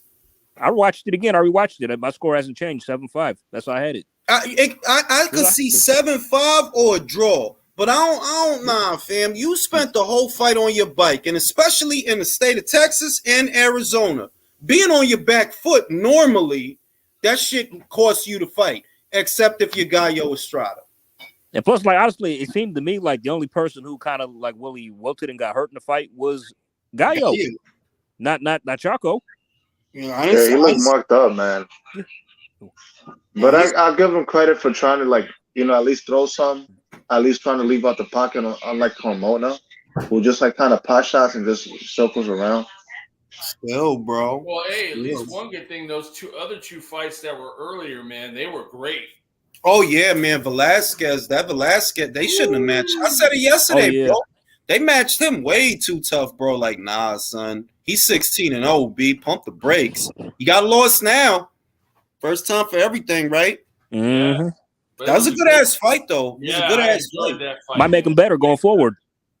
And that Pacheco knockout, man, that was nice, man. Pacheco got some shit. What's his weight? 68. Oh yeah, man. He's gonna fuck up a lot of people. He got plenty of people to fuck Trains up. with Jose Senior. Yeah, man. Oh, Benavidez. Mm-hmm. Oh, he does? Yep. Yeah, he's going downhill from now on then. Jose Senior. Let me Chris, shout out to my man Chris Andre. This is what I'm saying, Chris. A lot of decisions in the state of Texas or Arizona, they normally don't appreciate back foot fighters. Normally, right? Like clockwork, like religiously. If you fight off the back foot in them states, you asking to lose, unless you Gallo Estrada. And what I see is Gallo Estrada spent a lot of time on the back foot, and he'd flurry to get Choco off of him. But a lot of that got caught on the arms and gloves. A lot of that was not clean work. Whereas when I looked at Choco and when he getting off, no, that's clean work, bro. You getting hit. He's landing. He's landing. Exactly. You know what? The one thing that hurt Choco though was he gave away like the first round or two. Yeah, he gave away. He got started too late. He did start late. He did. Yeah, and if he would have got started earlier, he might have got a points decision. Yeah, like since when they start appreciating back foot fighters in Arizona, bro. Like, come on, B. Come on, B. Act like you know, B. If you on the back foot in Arizona or Texas, you trying to lose there? Because we ain't giving you no decision for playing keep away with the motherfucker. You can't. It's certain things that are constant. If you end up with your back against the ropes more often than not, it means that you cannot hold the center of the ring. If you could, you wouldn't be there. You know what I mean? That's already an asterisk. In that situation, the only thing that can save you is if you're landing more than the other guy. I'm backing up and I'm moving him away, but I'm walking him and do a lot of shit. Now, Estrada was not outlanding Choco, bro. Like, no, fam. It was Choco throwing most of the punches. Fuck out of here. And was landing every time Gallo got back up. Every time Gallo got back up into the ropes, Choco was landing shit on him. When you would see Choco, funny shit, Choco did the motherfucking cross shit. When you would see Choco, he'll catch the shit, catch the shit, catch the shit. He wasn't getting hit like that, bro. But Gallo was getting hit. The only thing that helped Estrada is when he would get those comeback flurries when they were in the middle of the ring or away from the ropes. Sometimes he would get those comeback flurries and light him up, and that was helped him. The close rounds for me, the ones that were you can swing it, is round 4, round 12, because the final round, Gallo was getting off in that round, and I think it's one more, man. I actually gave that round. I gave round 12 to Estrada. That's the only round. I gave that one. To be honest, I had it a draw, man. I really did. No, I could see a draw, bro. Yeah. I could see a draw. I was a draw 7-5. I could see a draw. I could see that, but it's just that when you keep seeing that he keeps getting the benefit of the doubt all the time, like, look, I will admit that he fought way better yesterday than he did in the second fight. Agreed. I think he did. He fought. He was prepared, but the second fight, it's like, fam, like, you never should have got that, bro. You shouldn't have got. You should be 1-1 with him if anything, but you shouldn't have got that one yesterday. All right, let's call it negligible. What about the last one, bro? Come on. All I see is no matter what, you're going to get the benefit of the doubt. No matter what, you're going to get the benefit of the doubt. Because you was on the back most of the time in either the state of Texas or Arizona. If you on the back foot all night, bro, they don't reward you for that shit. Nah, not there. And that's all you did. So if it's Carmona on the back foot, that's no bueno. But if it's Gallo on the back foot, oh no, this boxing precision class session thing. Get the fuck out of here, B. That's exactly why I wanted 1 or 2 knockdowns. Motherfucking hot boxing, he said it to he had it a draw. I could see a draw. I could see a draw, but now it was a very tough fight to score, man. It really was. It was hard. It was like round 4 was very hard to score. There was a couple rounds I was scratching my head and going, shit, who won that round, really? Real shit, yo. So, it's irritating, bro, but whatever, because Bam about to get in his shit and fuck him up, bro. Sooner or later, like, motherfucker, you fucking motherfucker. Gallo. Fuck you, Gallo. Could he challenge straight away for the title? That's if one picks him, right? Nah, because because you know what the shit is? He moving down, bro. He is moving down. So we not on the eve of the Gallo fight, to be real with you. I don't think we are. I don't. I think if Gallo's gonna fight anybody, it'll probably be the winner of Ioka versus Franco. Yeah. Which is gonna be Ioka. I got Ioka winning. No, it's in fucking Japan, bro. What's on the menu tonight, Jules? Wendy. Nice. Huh? I'm Wendy. Oh, okay. Fucking Wendy, man. She makes good burgers. Fucking Wendy. Wendy's makes good burgers, bro. Makes their chicken burgers are good. Funny joke I heard about Carrot Top once. If Ronald McDonald fucked Wendy's, so. I remember the meme where it had Ronald McDonald talking to his buddy on the phone, telling him, "Well, she called me and said the baby had red hair, and I told her that doesn't mean shit, Wendy." And he fucked her in a Burger King restaurant. Oh shit! I was rolling, dude. It's funny. The real shit, man. So there's still a lot of fights on the calendar, though. It's still Lopez Warrington, Martin Rivera. Martin Lopez. That's 4 fights.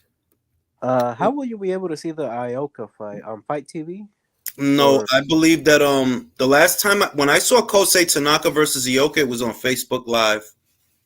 That's where the broadcast was. That's where I saw the broadcast. I'll check. You got to get up at like 2 or 3 in the morning to watch it. It's like, geez. Well, no, because you on the West Coast. Yeah.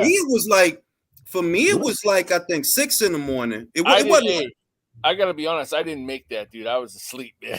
I was working. I was working that night. The night of that fight, I was literally working. I had to go. I was working, and it was late, and I was doing an overnight shift.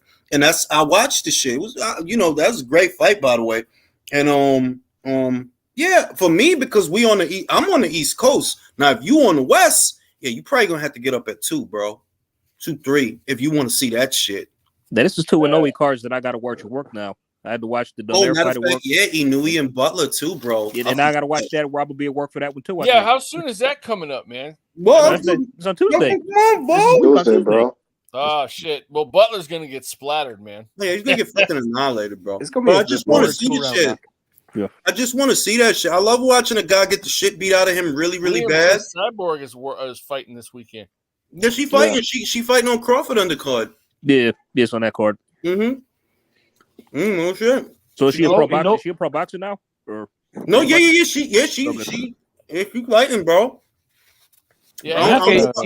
After Amanda Nunes KO'd her shit, she was like, I don't want to do MMA no more. Who she should fight? Fucking Natasha Jonas, bro. Why not? I can go for because Chris Cyborg is not no fucking lightweight, bro. She ain't no 135-pound fighter, bro.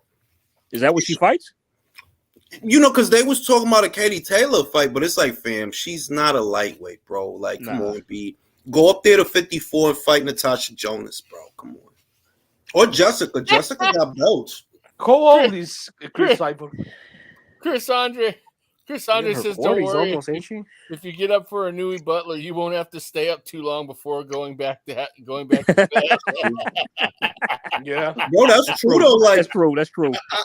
I'm really envisioning. I would be shocked. Honestly, I would be shocked if it goes past the second round, because I just see Payano all over again. Y'all remember Payano? Oh yeah, who could forget? Yeah. How can we forget? How can we forget? Face I'll plant. never Sophia, forget what are that. you talking about? She says, That was the "Hi, most Muhammad beautiful one twos Al I've ever IQ." seen. Whoa, boy. Hey, Jules. Sophia just called you Muhammad Al Ring IQ. Assalamualaikum salam. Salami, baloney. Assalamualaikum salam. But real shit, yo. I'm Ali G. Fucking the fuck. Yeah, B. I think the first 1-2 he throw, probably gonna get it. Like, I would be shocked if it lasts more than 2 rounds, bro. Because the last fight only lasted 2 rounds, right? That was only 2 rounds. And that was Donaire, for God's sakes. Shit. It'll be a 1-punch knockout. Bro, it might be. Okoli, man, who knows what's gonna happen with him, bro? Like I said, I've been saying he fucked up. Not because you got beef with Matchroom. You can have beef, but it's how you handle it. Because of the way you handling it, they still have you under contract, bro. What you gonna do? If you would have just look, you know you gonna leave. Just let them do that fight. Don't say nothing. Let them do that fight. Rock out, knock out whoever you got to knock out, and then get the fuck out of there. Because out of all the people on Matchroom that ended up going to Sky, you the only one that had a problem. Natasha left. Motherfucking Savannah Marshall left. Liam Smith left. Chris Eubank left. They ain't had no problems, B. They didn't have no problems. You the only one that it's a whole ordeal. So, Jules, you said it best. Like, if he just would have a voice, runs wild on you. real shit. Jules, if he just Lawrence would just probably would have talked to Eddie amicably, he probably would have let him go. I think he would have, because if you Eddie, and I said that you heard the shit. I said that if you Eddie, it don't even make sense to do another show for Okoli. If you know he wants to leave, it don't make sense to spend the money. So he probably would have said, you know what, Lawrence, it was good doing business with you. Maybe we'll do more business in the future. You know what I mean? Yeah. But if you want to go, I get it, because I know they offering you a lot of money over there. I ain't gonna stop you. I ain't gonna hold you. You know what I mean? Because we ain't finna give you that right here. But if you could get that over there, do your thing, bro. We good. If you would have been cool, nah, I gotta be A, B, C, and D. I'm like, see, this is the thing. Even if you were right, you know you still handling this wrong. You draw more flies with honey, bro. Get away from them first before you start bumping your gums. You bumping your gums while you under contract. Shouldn't do that. Look. Not a good look at all. Not a good look, B, because basically, if they want to stifle your career now, you know they can. I don't really think they want to, because it's like, bro, we ain't trying to just be here with you, right? Well, but the shit that's going to affect his opportunities with other promotional companies, because they're going to look at what he's doing now and go, oh, well, look what he's doing here. They'll try to do that to us. Well, he acted like he was putting up like big numbers for them or some shit. Like, chill, my guy. Sometimes you was hard to watch, bro. His style sucks, bro. It's hard to watch him. The CS fight, that was shit. That was like. And I thought the fight before that, he didn't look bad. The Glavatsky fight. No, he looked good. He looked good. He looked good. But then he went right back to being a balloon man in the CS fight. In the grabbing and holding and shit and all that. Yeah, all that reach for no reason. The thing about Okoli, I think, it's gonna be very difficult to beat Okoli because of his style. Because he is a skilled fighter. But maybe this guy thinks of himself like a second Anthony Joshua in terms of potential, of marketability. Mm-hmm. And he went to Eddie Hearn and said, I want my money. And Eddie Hearn said, fuck you. Not with that words, but he denied the petition. So Okoli got on his feelings. Yeah, I think that's what it is, because, like, look, bro, you not right now where AJ was, where you are right now. You not, though. Like, you're not getting money like that. People really like, look, man, it's hard to watch Okoli fight sometimes, bro, because it's like, fam, why do you big as shit? You got your arms long as shit. Why do you stand so close to the guy? You keep collapsing the pocket, initiating all these clinches. Come on, B. And he hit hard as shit. That's the worst part, that if he do touch you, he'll get you the fuck out of there, bro. I think not for nothing, except for Riakporhe, I think he the biggest puncher at cruiserweight, bro. Right now he is. It's just it take him so long to get off that right hand. And it's like, come on, B. Stop spoiling, bro. Like, motherfucker don't want to see that. Who's that dude he folded with a body shot this year? Was that this year? You talking about Riakporhe? Yeah. I don't know that guy. Yeah, but shit, man. He touched that dude and he went down like he should have fought again this year. He fight like I like his fights. Who's his trainer though? Who's it called his trainer? I don't even know. Shane McGuigan. Wow. Shane McGuigan is his trainer, and you know what Shane said? He ain't been training. Oh. He said that. Wow. He said that. He said he only part-time, and I think he said he based out of Dubai now. So that kind of, you know what I'm saying? You know what I'm saying? Yeah, man. I don't want to hear about this guy, being under Eddie like some kind of slave and bullshit. That's melodramatic. You know what I'm saying? I wonder if a mandatory finna get called, because if it do, that's going to really make things interesting. Was it Slack is mandatory? I think he was. Yeah, was that this year or last? No, that was this year. That was this. Yeah, okay. I think that was this year, but it's like this year is almost over. Yeah, it's true. Man, this year went by quick, man. It did. Bro, shit lasted about as long as Inouye versus Donaire too. It was quick. It was a good year though. Good. Yeah, it was a good year of fights. We had a lot of good fights. We had some really good year. No complaints on that. It was a good year. Was it this year that we got to see Wilder get knocked the fuck out? It was right, Fury. No, that wasn't. No, that was last year, bro. That was last fall. That was hey, Jules, are you gonna do a fight of the year thing on the relay, man? Yeah, I'll be doing that. Yeah, I do. I turned that into I did turn that into a thing in 2020. That's when I started doing it, and I did one. I'll probably do one again this year because I did one for 2020 and 2021. We got some good candidates this year. It's gonna be some tough choices, man. I'll say that. Shit, if anything, I might do it live this time. Man. Yeah, that'd be cool. Maybe like we can have like a panel vote or something, or like the chat vote too. Real fucking shit. Chris says, I think Eddie is worried about Okoli leaving and taking the title with him, signing with Boxer, and then Eddie gets frozen out of the division. That's why he won't just release him. I would agree with you, Chris, but based on where cruiserweight is right now, nothing is happening. You know what I mean? Where if Okoli leaves, we're fucked. No, we're not, bro. If Okoli leaves, thank God that we don't have to keep making fights for him, bro. Thank God that we because really, bro, they don't have the run of the place right now.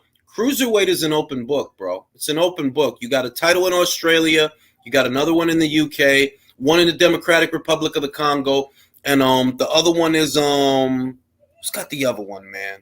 Jay Opataya has the IBF. Makabu has the WBC. Right. France has the WBA. Goulamarian. It's an open book, bro. That dude is 35 years old. I didn't know he was that old. Bro, that dude, he fought this year, though, finally. Fucking finally. He fucking fought. Ugh. My God. How the fuck they let him sit on that belt for 2 years, bro? Yeah, this fighting once a year or 2 years shit gotta go, man. Happening too much. Like, oh my God, what are we gonna do if Lawrence leaves? What are we gonna do? We gonna be all right. We gonna be all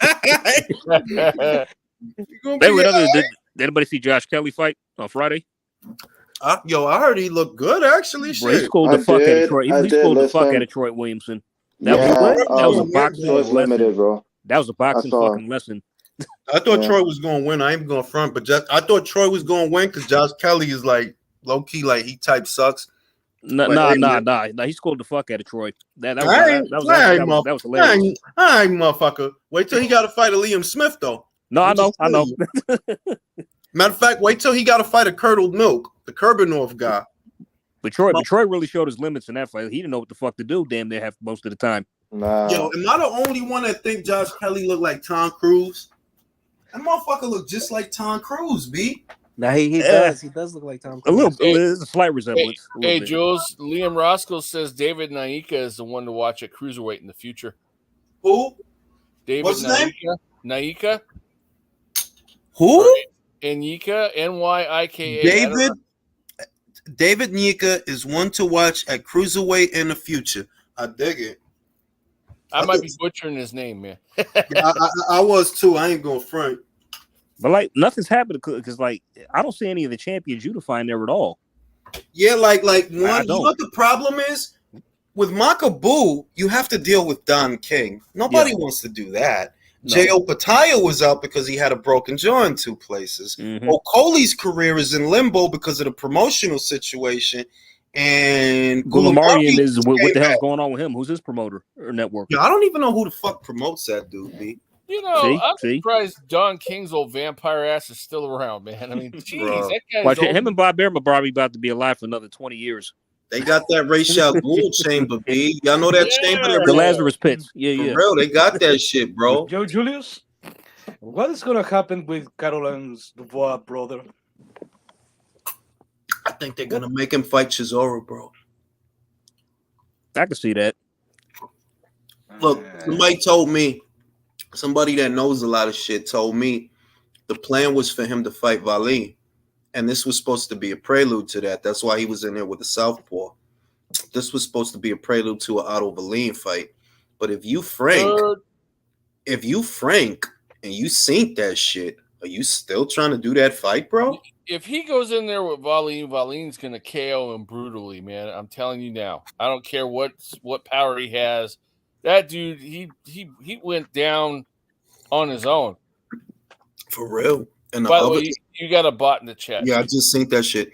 And I'm like, the Chisora that fought Pulev to be in other words, if Chisora gets off that looping right, you telling me he can't hurt Dubois? Yes, he can. And that motherfucker, this guy who was a cruiserweight just put him down. Like that 3 motherfucker times. don't move his head, B. That's the problem. Like he there for the shot. So if it was the plan to do a Valeen fight, I don't think that's the plan anymore. No, Fury couldn't knock out Valeen, bro. Fury. Yeah, you know what, Valeen, he's kind of a dangerous fighter in a way, huh? And he has a good amateur background. I mean, I'm not saying he's anything to be feared, but I mean, at the same time, I mean, he's kind of a banana skin. If you fucking Daniel Dubois, he might be. Yeah. Shit, at this point, I would not pick Dubois to beat Gassiev. Oh hell no, I would not. No, I would not. I think Gassiev would literally knock that motherfucker out. Dude, I keep forgetting Gassiev is like 29. I don't even think Dubois should be boxing. I think right now he should be contemplating why the hell he's boxing because I don't think he's fit for it. Well, shout out to Lennox. Lennox thinks he's shot. Yeah, Lennox thinks that between hard sparring and a Joyce fight, that dude is finito.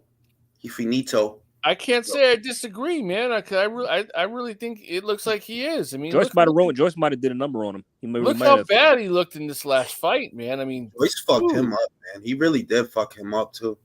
He beat the shit out of him. He broke his orbital bone, right? I don't think he's over it yet, mentally either. I don't think he's over the loss yet, really.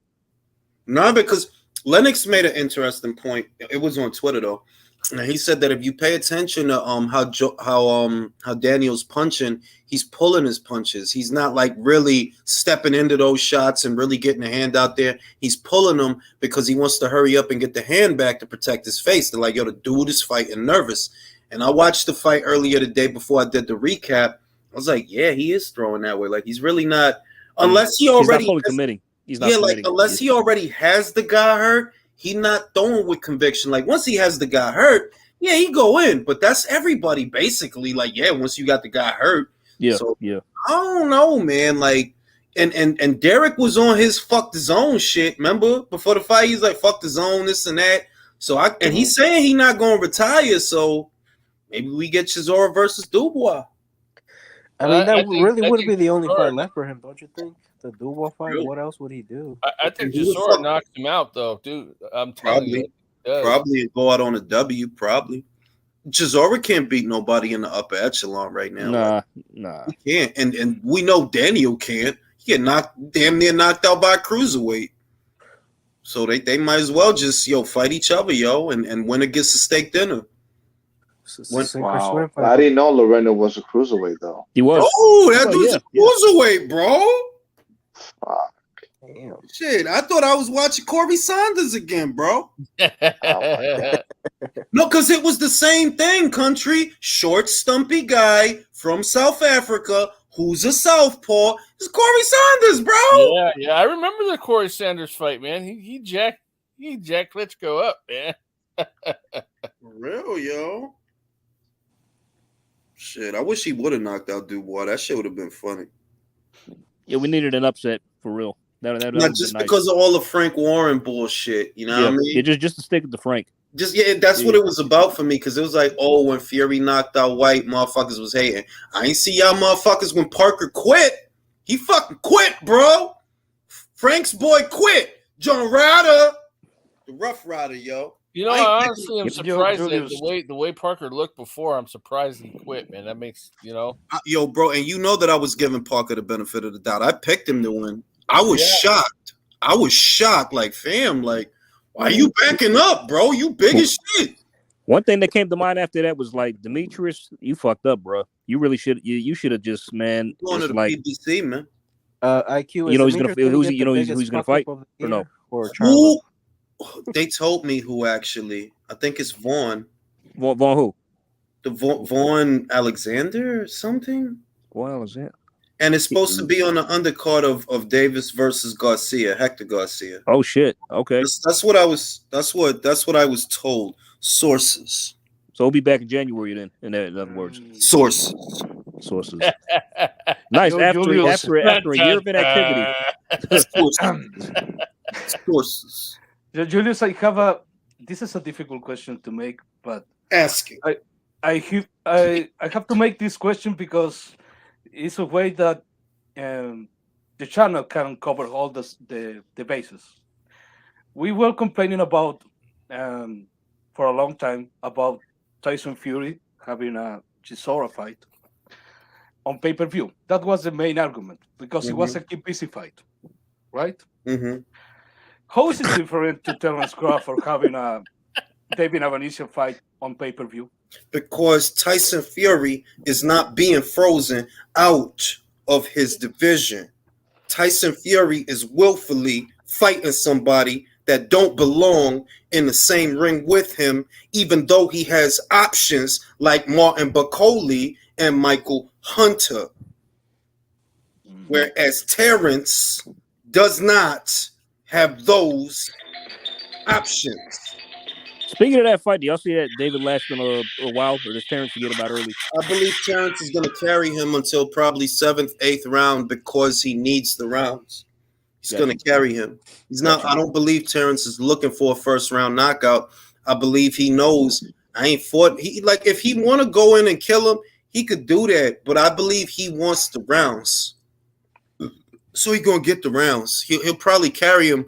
Look, he could kill him as quick as 6, but I could see it going 7 or 8 rounds. I could see that.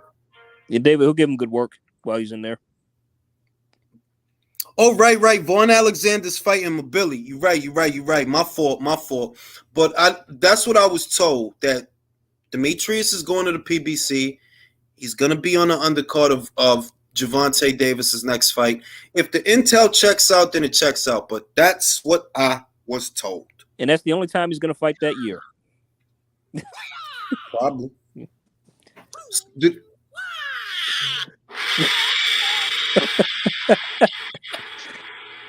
Blood sport. It'd be funny as shit if Charlo and Andre fight at 168 for no belt. For no fucking belt. Fight to survive. For no belt, for no reason, bro. Hearts on fire. Gonna push it over the wire. Time has come. Already won. Nothing beats a good 80s montage. Nothing, bro. It's one of my favorite films by Jean-Claude, if I'm being honest. That's the best. To me, that is the best. Probably the best one. Really. Kumite. That was that shit, bro. I used to want to get in a fight, right? Watch that movie, want to get in there and fight with everybody. Punch my sister, right? Motherfucker. Both gang up on me, bro. I used to get hype off that fight. Off that movie, B. That shit in Rocky 4, bro. Best atmosphere, Rocky 4, bro. Oh, that was that shit, bro. You know what I'm saying? They don't make movies like that, man. They really don't. It's missing that it nostalgia factor. The heart of the movie. You know what I mean? Like the heart. The shit be happening in a movie now, man. I don't even be caring. Like I watched, what's that shit? I watched Beast the other day. Oh, dumbass shit. Beast. It's on fucking HBO Max, bro. That the girl, you know, she like rents out a house in some kind of town, and it's some retarded bitch living in a cave. That. Shit was dumb. But like, what is this dumb shit? This is like Wrong Turn, but with a house. And instead of them being in the woods, the bitch is in a cave under the. And it was a dude with asthma. And well, are you okay? And he shot them. It's like, yo, what is this? What is this shit? That shit was stupid, bro. I thought it was supposed to be some good ass movie. Like, this what y'all was hype about? I gotta go see that movie, Violent Night. That looks No, I don't know. It's too kitschy for me, bro. It's like, oh, Santa Claus is out here shooting motherfuckers and fighting shit. That's why I need to go watch it, bro. Shit. Come on, B. That's too kitschy, bro. Did you guys see the shit. On the John McClane shit? So this trailer gone a little bit viral. I think you've seen it. Cocaine Bear. Yeah. Oh my god! I gotta see that. I gotta see that. Like that shit look retarded, B. I thought I'm like, that looks like a bear I want to party with for real. That, I gotta see, like, I need to see, like, man, bear. You can shoot that bear and he'll still keep coming at you, man. Yeah, it was right, Torian. It was barbarian. That shit was, man, that shit was garbage, man. Like, it's just some big dumb bitch with no eyebrows. She's like mad, tall, and gangly. She's the same color as his sweater. And her hair was like, what is this bitch? Like, y'all even tell us what this bitch is. Like, what is this bitch? Why she look like that? Probably because she's in that cave. Like, that's probably a regular tall bitch. And the only reason you look like that is because Julius, are you talking about the female version of the motherfucker from the Goonies? Yeah, that's what it looked. Hey, did she look like that one bride who whipped her big titty out to smash that cockroach on the table in that video? Nah, because that was a big bitch. This was a tall, gangly bitch, right? Like tall, gangly type bitch, right? And the shit is that there's like a house, and there's like a whole cave system under that. And for whatever reason, bro, this bitch wants a baby. It's just some dumb shit, and you don't really figure it out until the end. Like, this is a stupid fucking story. What even is this bitch? Like, is she like a creature? No, because when the motherfucker shot her, she died. So she ain't a creature. If you can shoot the bitch and kill the bitch, then she ain't no creature. That's just a regular tall, gangly bitch. That's all it was. And the only reason she even looked like that. Well, bitch, you live under a house. If you came outside, you probably wouldn't even look like that. How come they never made a movie about the chupacabra? I don't know, bro. I mean, like, you could, but how do you make that work in terms of a horror film? El Chupacabra. Yeah, because the chupacabra it might be scary, but it's just feeding off animals, for what I know. Yeah, like they don't see. I would play with that idea, right? Pero I would make the chupacabra. I would make that shit like 7-8 feet tall, like Tyson Fury. You need concept design to sell that monster. Like, I saw a monster movie called it's like a big thing with hooves. I mean, with horns. Antlers. Yes, that's it. Yeah. That shit. And that it was like, in terms of a concept design, it was very good. It was very weird. It was very good, but it was engaging. And it's like the chupacabra, de verdad, es un perro feo. That's all. It's an ugly fucking dog, bro. It's just no bigger. You know, like how you gonna make a monster movie about some shit that's like this tall? But do you have Get the fuck out of here, bro? If they can do it about you and Chucky, I I didn't do fucking shoot anything. rock salt at that motherfucker. Like, get the fuck off my property, bro. Guys, do you even have movies about Bigfoot? Yes, there was a movie about Bigfoot, wasn't at least one. I Harry think and it the was Harry and the Hendersons, Andersons. bro. Yeah, exactly. It was Harry and the Hendersons, bro. Yep. But that the Bigfoot note is not even scary. Bueno, if I've never, I think there's a movie about the Wendigo. Yeah, but the Wendigo is another thing. But isn't that just Bigfoot with white hair? No, but because Wendigos are in fact Wendigo vampires. similar to a skinwalker, man. It's very different. Yeah. Really? Yeah. I thought a Wendigo was like a Sasquatch. No. Wendigos are the Aborigine legend is when you feed of another human being, you recur to cannibalism. You become a Wendigo. Yeah, That's so if you eat a lot of pussy, you a Wendigo?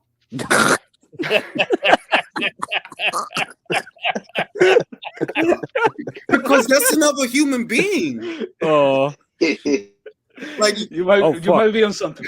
Am I a Wendigo? I don't know what I am anymore. I'm saying, like, if a motherfucker be eating a lot of pussy, like, oh, he's the Wendigo of Harlem, yo. He just eating all this pussy out here. Be like, you ain't want to fuck the bitch? No, you just want to eat a pussy. That's. But fellas, like on the Bloodsport note, y'all remember that song? Once Paul Butler loses this week, I just want to send him the song from Bloodsport. Y'all remember it goes, "It hurts to find you failed the test." Oh, when he on the bus, Chinese bitch, and it's Chong Lee. There's a bitch sleep. Motherfucker looked at the bitch and it was Chong Lee. Like what the heck? That was tripping, bro. Bitch was like this, yo. And then he looked, it was Chong Lee looking at him. And he like, say the fuck? Like, how the fuck you on the same bus as me, yo? Oh, shit, B. Motherfucking Chong Lee was coming out with his that ass, you gave your best. As your friend, I'll never let you down. On my own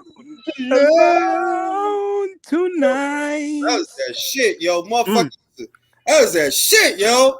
God, I love the 80s, even though I wasn't alive till 89. Shit. I might have to watch that shit later. That was my shit, man. What's the other shit, man? When he had the blind fight, had the blindfold on. Oh, that was gangster. Oh, he catch the shit. Boom, right in the gut. Bam. Shit. He can't see shit. Fucking ref, he grabbed the ref titty, squeezed the shit. Like, no, that's the ref.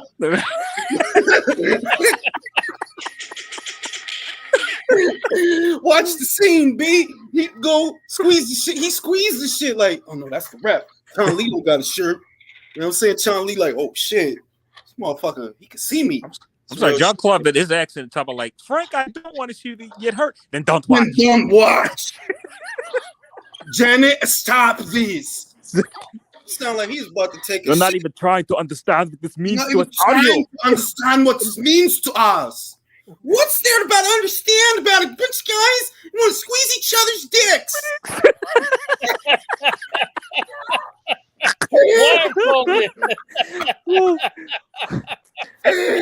Oh shit! Man. Why I keep forgetting Forrest Whitaker was in that movie? Yeah, man, he was in that shit. Frank, we don't want to see you get hurt. I won't get hurt. Watch. I won't get hurt. Frank, you're making this harder. He's what? Fuck, he said. I liked his friend too. His buddy, that American dude. He was Ray Jackson. Cool. Ray Jackson. Yeah. That was what's his name? Ogre from Revenge of the Nerds. Yeah, man, that was fucking Ogre, bro. I remember that. Hey, so like, pal, it's none of your business, all right? I ain't your pal, dick face. Ain't your pal, dick face. Okay, USA. Okay, USA. Yo, that shit bug. That whole scene still bugged me up. Okay, USA. Like, yo, where they film him at? Yeah. That was Chocolate Rain before Chocolate Rain. God bed and once again, Chocolate Rain. He's so deep, bro. Probably eating all that. He's eating all that pussy, and he's a Wendigo. Go. Okay, so like the Legend of the Kumite, it was in Kowloon, and that's like a super hood in China, in Hong Kong, bro. Did they actually film it there? No, they might have filmed it there, but the real shit is that the shit that Frank was talking about, somebody broke it down that, look, Frank Dukes is a fucking liar, bro. All right? Yeah, Oh yeah, yeah. Several They people have broke come that- out like they- claiming he's that full the of shit. Kumite is not no real shit. It's not no real turn. None of that shit happened, bro. But it's a great movie. I ain't going front. It's a wonderful movie. But Yeah, they Frank said he Dukes was is a a fucking fraud. fraud, bro. He's Oh a yeah, hella fraud. people came out like disproving his claims, saying he's full of shit. Yeah, like not that he. I was watching a thing on YouTube about it, and it was like, yo, Frank claimed that there was a round robin with over 100 people, and they were fighting on a roof. Like, really, bro? Like That's a big ass Bruh. roof. like why? Why with 100 people?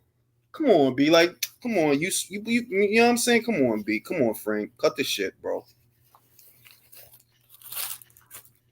A lot of motherfucking frauds out there. Like Steven Seagal is a fraud, bro. Oh yeah. Yeah. And plus, honestly, it's like in like Michael Jai White. I saw he goes on Vlad TV. Mm-hmm. He said, and other people have backed him up on this. Like Steven Seagal knew not to hit his ass during fight scenes because Michael Jai would have fucked him up. Michael Jai know how to fight for real. Yes, like, he do. Because Yes, he he do. practiced Shotokan karate, whereas this guy, Yep. Steven Seagal got a fucking beer gut, and he just does fucking upper hand movements. This fat dude who just what the fuck I told you, Virtuoso? I know he got a big gut, but fat motherfuckers can fight. They can. They can fight. But like Don't Steven fight no fat Seagal ain't shit though. He But ain't man, shit. he knows chicken wing actually chunk, bro. That's what he knows.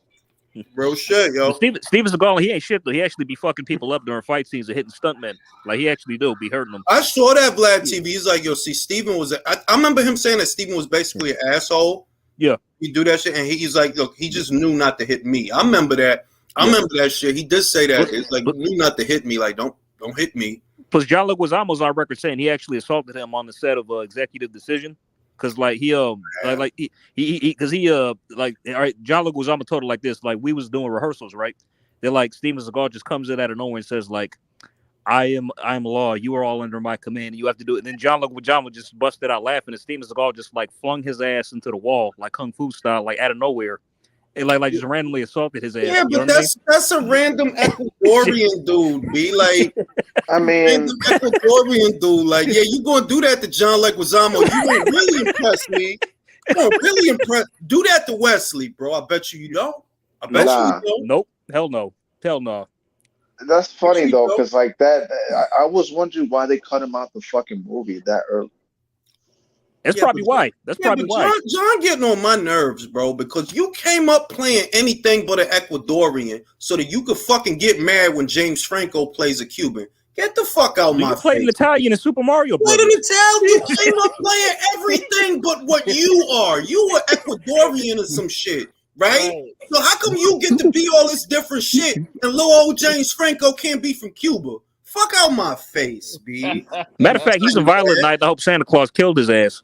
Word, like entitled ass, like you just entitled, bro. Like you ain't motherfucking, you ain't no plumber. You shouldn't be allowed to play no plumber. Only plumbers should get to play plumbers on screen, bro. Otherwise, it's appropriation. Corny ass shit. James Franco is about as Cuban as you are Italian, you motherfucker.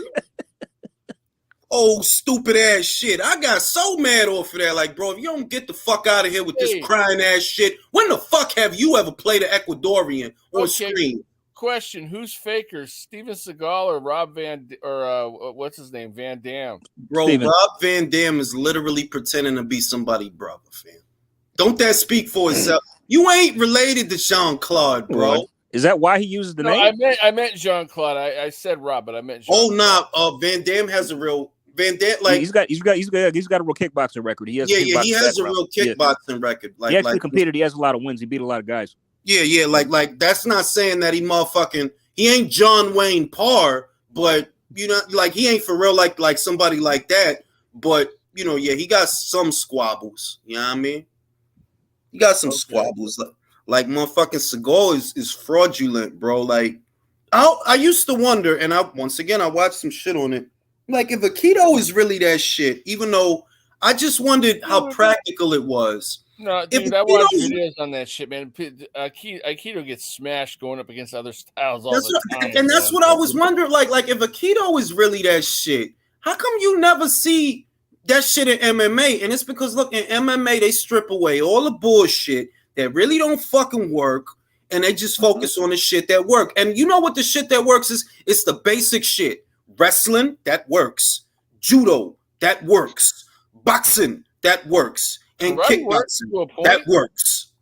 A right cross is a right motherfucking cross, all right? In the street, in the train, on the bus, in the boxing ring. A right cross will put you out, bro. Yeah, karate works to a degree, though, too. So if you could time the kick, bro. If you can time the kick, then yeah, it works. It does. I just saw Wonder Boy Thompson, the guy from MMA. He just won in a UFC fight this past weekend. No, you want something that works to Muay Thai, man. That works. Muay Thai, yeah, bro. That's brutal. That shit, bro. That's some bullshit. You can kill somebody doing that. Anderson Silva were Muay Thai specialists. Yeah, Muay Thai is that shit. Like you'll really fuck a motherfucker up real bad with some. Like they could, the way they're so conditioned that if they kick you with that same leg, they will break yours. Bro. Exactly. Is that like you know they these motherfuckers, they kick trees to kill the nerves in their legs to harden them shits. You know real what I mean? Shit. Like they don't fuck around. And that beat from like little kids. They have little kids over there fighting, bro. That's how much they fight. That's why you be seeing motherfucking name like Suka Fresh Mart. 100 fights, 1 loss. Them motherfuckers not play over there, bro. They fight a lot. Right? I wouldn't fight him. Yeah, put some respect on CP Freshmart's name, man. Yo, they literally name him after like a convenience store. I heard, there was a guy named 3K Battery on Pacquiao's record. Stop! Don't. Because I was looking. What? Name what? The 3K Battery, bro. Don't lie, way back. I don't believe that. Don't lie, bro. If I go to Pox record, I don't see that shit. He got mad fights. Like, don't do that. He got mad fights. I would have to scroll. Like, so what are you trying to do, man? I'm telling you, bro, it's fast looking kind of shady, man. You know what I'm saying? Like, but but legitimately though, and over there, they fight from like age 5 and 6. They fight like and build up their records. Like John Wayne Parr's daughter, she only 19, bro. She already got 30 kickboxing fights, bro, and she only 19. She got 3 boxing matches, but she already got 30 Muay Thai fights. They fight, bro. They get it in, B. That kickboxing shit is not a game at all. No, and they will fuck you up. They'll fuck you up, bro. With them elbows, they will fuck you up out here. Tiger uppercut. Tiger. That's what Sagat was. And everybody know Ryu was cool to draw and cool to play with. But Shotokan, man, that shit don't work, bro. That shit don't work, bro. Fucking that shit don't work, bro. You better off learning Krav Maga and that bullshit. It's too linear. That's why. It's too listen, I still can't believe they cast Van Damme's Guile in the movie. Like, I don't know what the hell they was thinking. Yo, you talking about an American soldier? And you get a motherfucker from Belgium with a French accent. You couldn't find nobody to play that. Bro, there was no bigger martial artist movie star than Jean-Claude Van Damme, bro. You going to from Belgium? Nah. I am Guile. I mean, I would have went with the guy from, the guy from American Ninja. Probably wouldn't with that guy, but it wouldn't have sold me that many tickets. No, but Michael Dudikoff, yo, motherfuckers fuck with Michael Dudikoff, bro. American Ninja, that was that shit, B. That was that shit. I love American Ninja, bro. That was my shit when I was a kid. But it's more like you could pick a lot of people. You could have picked Dolph Lundgren. You could pick Dolph Lundgren. It was a lot of Dolph Lundgren. He's got the look at least. Yeah. You picked a small Frenchman. Only in Hollywood. Hollywood. You're going to pick the most non-Guile looking guy. And then you got Raul Julia as Bison. You got Gomez. That was actually the best part, bro. He actually put in the best performance was fucking Raul Julia, bro. And he was battling cancer, bro. Yo, Cancer. You He tried to carry the film, bro. Yeah, exactly. He did. He really did. Like, you really got Raul, his skinny little ass wearing that motherfucking Rhythm Nation hat with the cape. Yep. Like, really, fam? You couldn't find no one? But Virtuos was right. He actually did. He carried the film. He They actually could have got was the best Ugas to play Dulcine.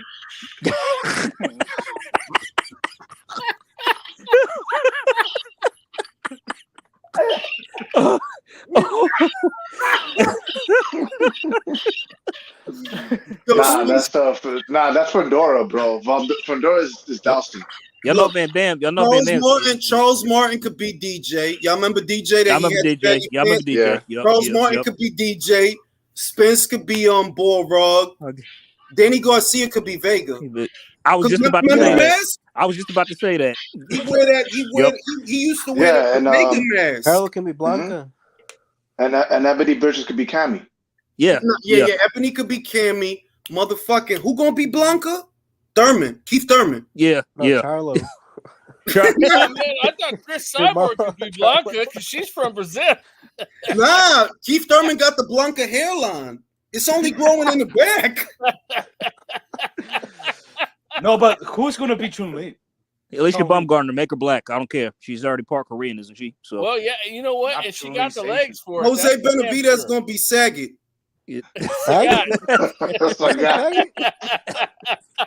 Nah, because the guy don't stick out his tongue, man. He gonna be. Bevo gonna be Ryu. Let have Bevo Ryu. Oh shit! All right. Let me think. Who gonna be Ken? Is Bevo's Ryu good? That a good choice, Bevo? No. We can only use PBC fighters. Oh, okay. Oh shit. Damn. Who is gonna be Ken? Who gonna be Ken? Plant. Caleb Plant. The most hood white boy gonna be Ken. Brandon Lee gonna be Fei Long. Yeah. Who gonna be Ryu? Damn, like who else they got? It's gotta be somebody cool. Who's gonna be M. Bison, man? Bro, you know what? It should be Ryu. It should be Ryu. Fuck it. No, Joey Spencer. Joey Spencer. He could be Ryu. Yeah, why not? He could be. Hey, but who's gonna be M. Bison? Al Heyman.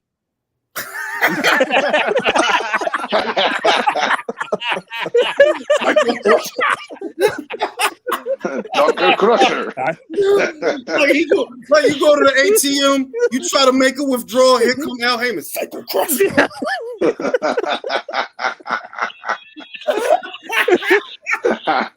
Hey, and Bison wants world domination. That's pretty much what I want too, right? So yeah. Let me answer this question. He did fight someone with a decent jab, and that was Vladimir Klitschko, who had the best jab at the time. So we have to give him that credit. He did fight someone with a very good jab. He did, and height and athleticism. The only thing, but he did have a decent jab. Kelvin says Ruiz could be E Honda. Yo, that's fucking perfect. Yo. Perfect. Funny hand slap. Let me see. So let me see. All right, so that's mostly everybody. Yeah. Yes, that's then all of them. That's everybody. Then we built that shit. We did that shit quick. Well, what about Guile? Did we cast somebody for Guile or no? All right, Guile could be fuck, man. Robert Hellenius? No. Bro. How could he be Guile? No, fucking Charlo. Ah, yeah. The mohawk, all that, the blonde, yeah. He could be Guile. He could be Guile, like how he knocked down that waitress. Sonic boom. Dude. That's right.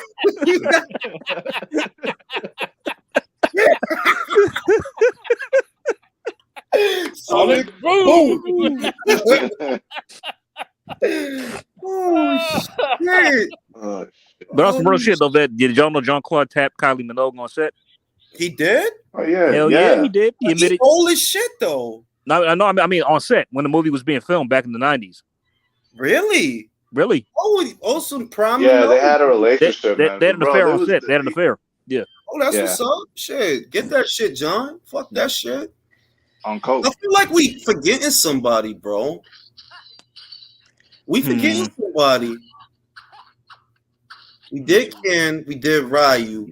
We did Blanca. We did Dalcine. Did E Honda? Did Guile? Vega. Saget. We got mostly everybody, I think. We did everybody. We didn't do Zangief. Robert Hellenius. Oh yeah. There you go. Yeah, that's perfect. Yeah, he plays Zangief. Double Lariat. Yeah.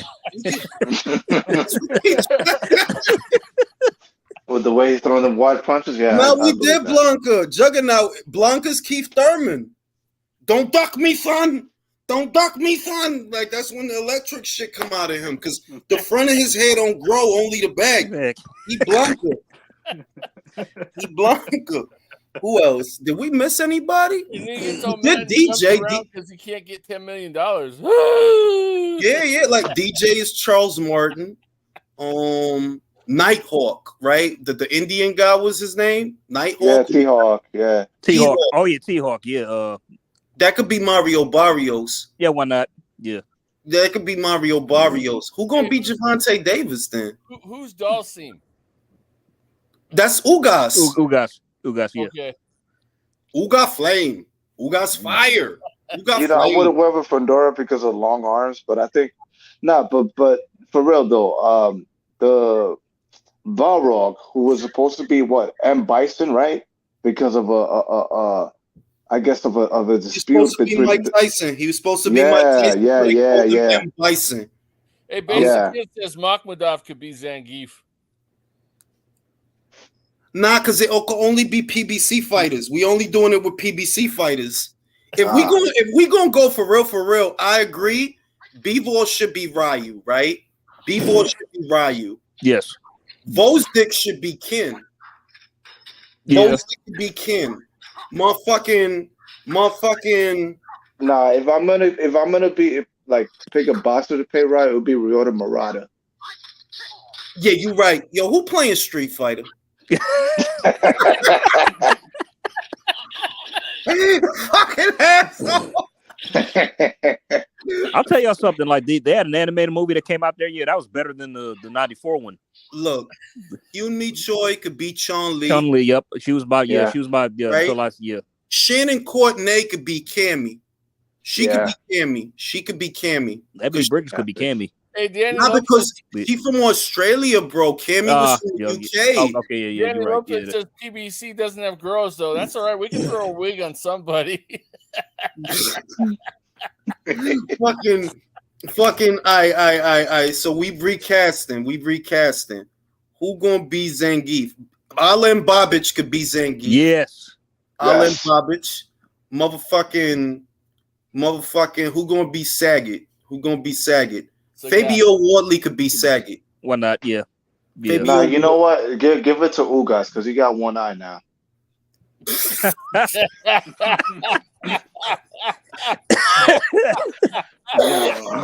really fucked up. No, but Spence really fucked up that eye. So. Oh shit! Alright. Who gonna be Vega then? Who gonna be Vega? Yo, somebody get Street Fighter. Perfect. Oh shit! Wow. Gilberto Ramirez, Vega. Yo, yeah, I could see that. Gilberto Ramirez is Vega. Fucking, who gonna be Bison? He's soft spoken anyway, and he kind of. Now Frank Warren could be Bison, bro. Yeah. Yeah. It's either him or Al Heyman, one of them. So yeah. Oh shit! It's either him, Gilberto Mendoza, or Al Heyman. Yeah. Gilberto Mendoza. Maybe Javante Davis could be Blanco, and he sprouts bubble wrap instead of electricity. For real, like all this bubble wrap just comes back and surround him. Yo, he said Tyson Fury is Hugo. Who's Hugo? That's a new character. I ain't played none of the new ones. Yeah, I mean, it's been a while since I played, so I'm not sure. I'm kind of out of the loop. Yeah, it was part of one of the Street Fighter 3 games. Because you know how they get two and then they make multiple games of the same. Now I'll tell you what, if we do this with Mortal Kombat, motherfucking Bivol is Sub-Zero. Oh yeah. Better be the Scorpion, right? He's Scorpion. Motherfucking. Who's Liu Kang? Liu Kang is Inui. Ooh, nice. Liu Kang. That's Liu Kang. Motherfucking Sonya is Michaela Mayer. That's obvious. Oh bro. yeah, nice. That's fucking obvious. Yeah. Melina is Alicia Baumgartner. Motherfucking Katana, Humi Choi. That's Katana's Humi Choi. Who's the fat drunken master dude in that? Borracho. Yeah. Borracho, yeah. That spells borracho in Spanish. Yeah. That's not Japanese. Yeah. They knew what the fuck they was doing. That's Spanish, bro. That's fucking Spanish, bro. That could be Tyson Fury. Joe Smith Jr. could be Johnny Cage. Easily. Motherfucking Jax. Who gonna be Jax? Oh yeah, who to pick, man? Fuck. Wilder. Yeah, bro, I was just about to say Wilder. Yeah, Deontay Wilder. Jax. Yep. Motherfucking fuck, because they got a lot of characters, bro. What was the one dude with the silver thing over his eye? Kano. Kano, yeah. Kano. That could be who orbital, but that could be Kell Brook. No, I was gonna say after Maris, but fuck it. You put we'll go with Kell Brook.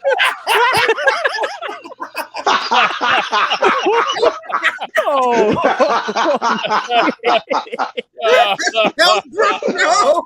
Joe, you ain't shit, man. Easy. Kell Brook. Yo, who's the big dragon dude with 4 arms or whatever, man? Goro. Goro, that's Mungia.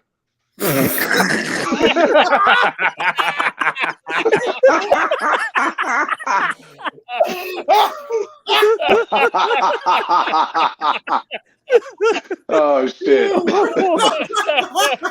No, fuck that. Hey, yo, Goro's David Benavidez. Oh shit! Who gonna be Kung Lao, the dude with the head? Oh damn! He got the head that he throw the head. Fucking Kung Lao. No Nito Donaire. Word. Yeah, he's perfect.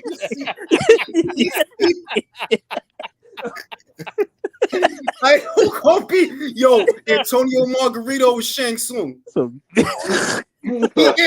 Yeah, he's Shang Tsung. B, that's an easy one. He said Billy Joe Saunders. That's even better, bro. I can see that. I can really see that. Better. Yeah. Yes. Billy Joe Saunders is Kano. That's even better. Motherfucking Canelo. Yeah. Who Canelo gonna be in that shit? Damn. Who be Striker? Y'all remember the cop? I remember. Yeah, I guess he could be Striker. I guess. Noob Sabat is Al Heyman. Toasties. Who's Baraka? Whoopsies. Baraka's Edgar Berlanga, bro. God damn. Now you know who actually looks like Baraka? Who's the axe murderer from the UFC? Yeah. You talking about the Brazilian guy? Yeah. Yeah. In the face, bro. The dude that tried to fight Child Sonnen? Yeah. The Brazilian. I don't be knowing what the fuck that dude said, B. Motherfucking who gonna be Reptile? Yeah. Who gonna be Cabal? Cabal is who gonna be Cabal? Who gonna be Cabal? I have the Kid Thurman vibe. If you pull off the mask. Yeah. Because I have the feeling that Cabal has a very weird hairline. Yeah, that's why he wears the mask. Keith Thurman is Cabal. Motherfucking Reptile. Reptile is. But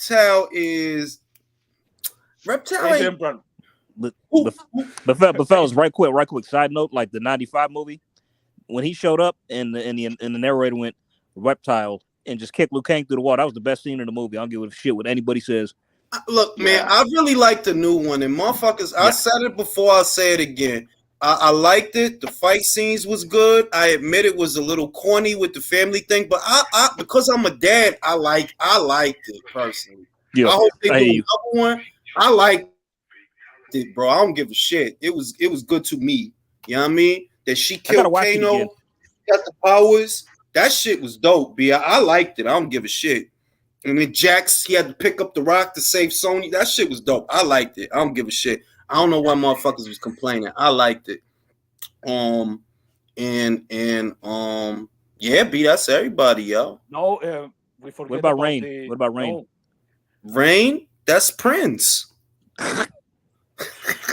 He's purple. No, why you think his name was Rain and he was purple, bro? That's on purpose, bro. That was on purpose. No, Al Heyman is Cyrax.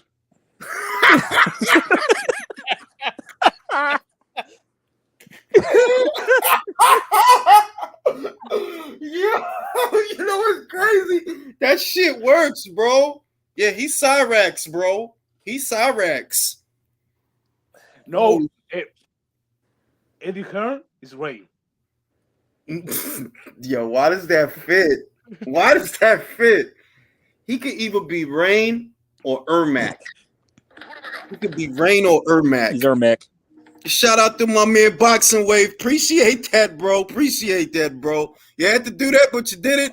Nah, appreciate it. Nightwolf, that's Mario Barrios. Easy. Y'all see what he between fights, right? He get all painted up. He actually looks Native American too, as well. He does. No, he is though, like low key, like he is. So he could be Tomahawk or Nighthawk, whatever his name is. Who else? Who's a good character? Because they got really Mortal Kombat has better characters. Some aside from the primary characters, they characters is low key better because nobody give a fuck about DJ, bro. Nobody care about, and nobody care about Fei Long, bro. Nobody fucking care about Fei Long. Nobody cared about the Indian cat, T-Hawk or T whatever, bro. Nobody cared about that dude. But the guys in Mortal Kombat, yeah, B, they fuck with. I fuck with a lot of them, bro. Fuck like Melina. Melina could be Marlon Esparza. Yeah, I could see that. Melina's Marlon Esparza. Motherfucking. It's a lot of characters in that fucking game, bro. What about Quan Chi? Quan Chi, that's motherfucking Bob Arum. That's Bob Arum, bro. Oh shit. Quan Chi. How about Shao Kahn? Shao Kahn. Shao Kahn is damn, that's a good one, man. Who gonna be Shao Kahn? Yeah. Damn, that's all right, y'all. Who gonna be Shao Kahn, bro? Callie Sauerland. Nah, he ain't built like that. He ain't built like that. Yeah, no. Like who else? Damn, that is a tough one, man. That's a tough one, bro. Who gonna be Shao Kahn?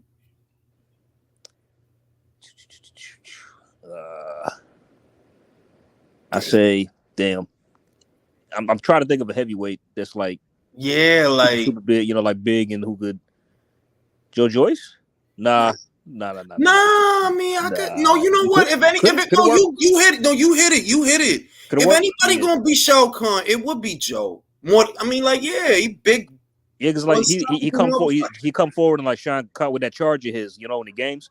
And yeah, he just be so. And then Montaro could be Keith Thurman. Yeah, because he retarded shit could be Keith Thurman. Like if it's some retarded looking shit like a centaur, that's Keith Thurman. Yeah. Oh shit! Toasties. No, we are forgetting about. Noob That would have come up on the side of the screen and do some shit. Toasties.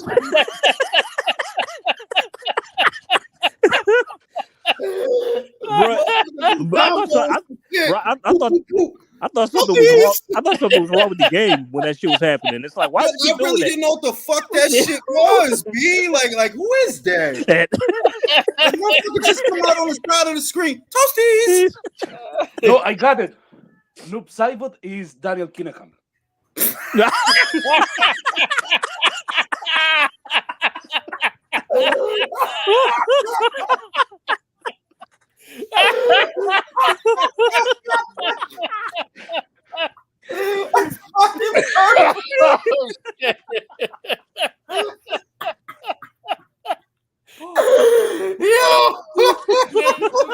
Cat comes on the side of the screen. Yo, that's fucking perfect. Yo. Oh shit.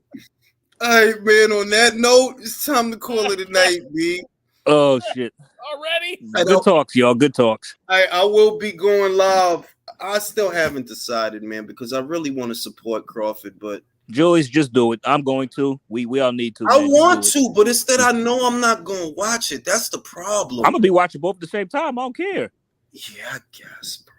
Yeah, do You know, it. we've done it before, man. We can do it again. Yeah, Plus, I'm yeah. sure we can rewatch the fight if we buy it, right? So Yeah, I think so. I think because that's how fight TV is. If you buy the fight, you can rewatch it. Yeah. Want. Unlike Showtime, who charges your ass $80, and you have to pay to fucking see it again. For real. They're lame asses. Shit. Real shit. So I am gonna be live on Saturday, but you know, y'all know I catch y'all, and I'm probably gonna go live again in a week. But you know, just letting y'all know, definitely gonna go live on Saturday for the fights. And I might, you know what, I might have to go live for Bridges versus fucking O'Connell. Matter of fact, too. Yeah. You probably got to go live for Josh to get his ass beat. Because I do want to see that shit. So Saturday is going down. I'll holler at y'all.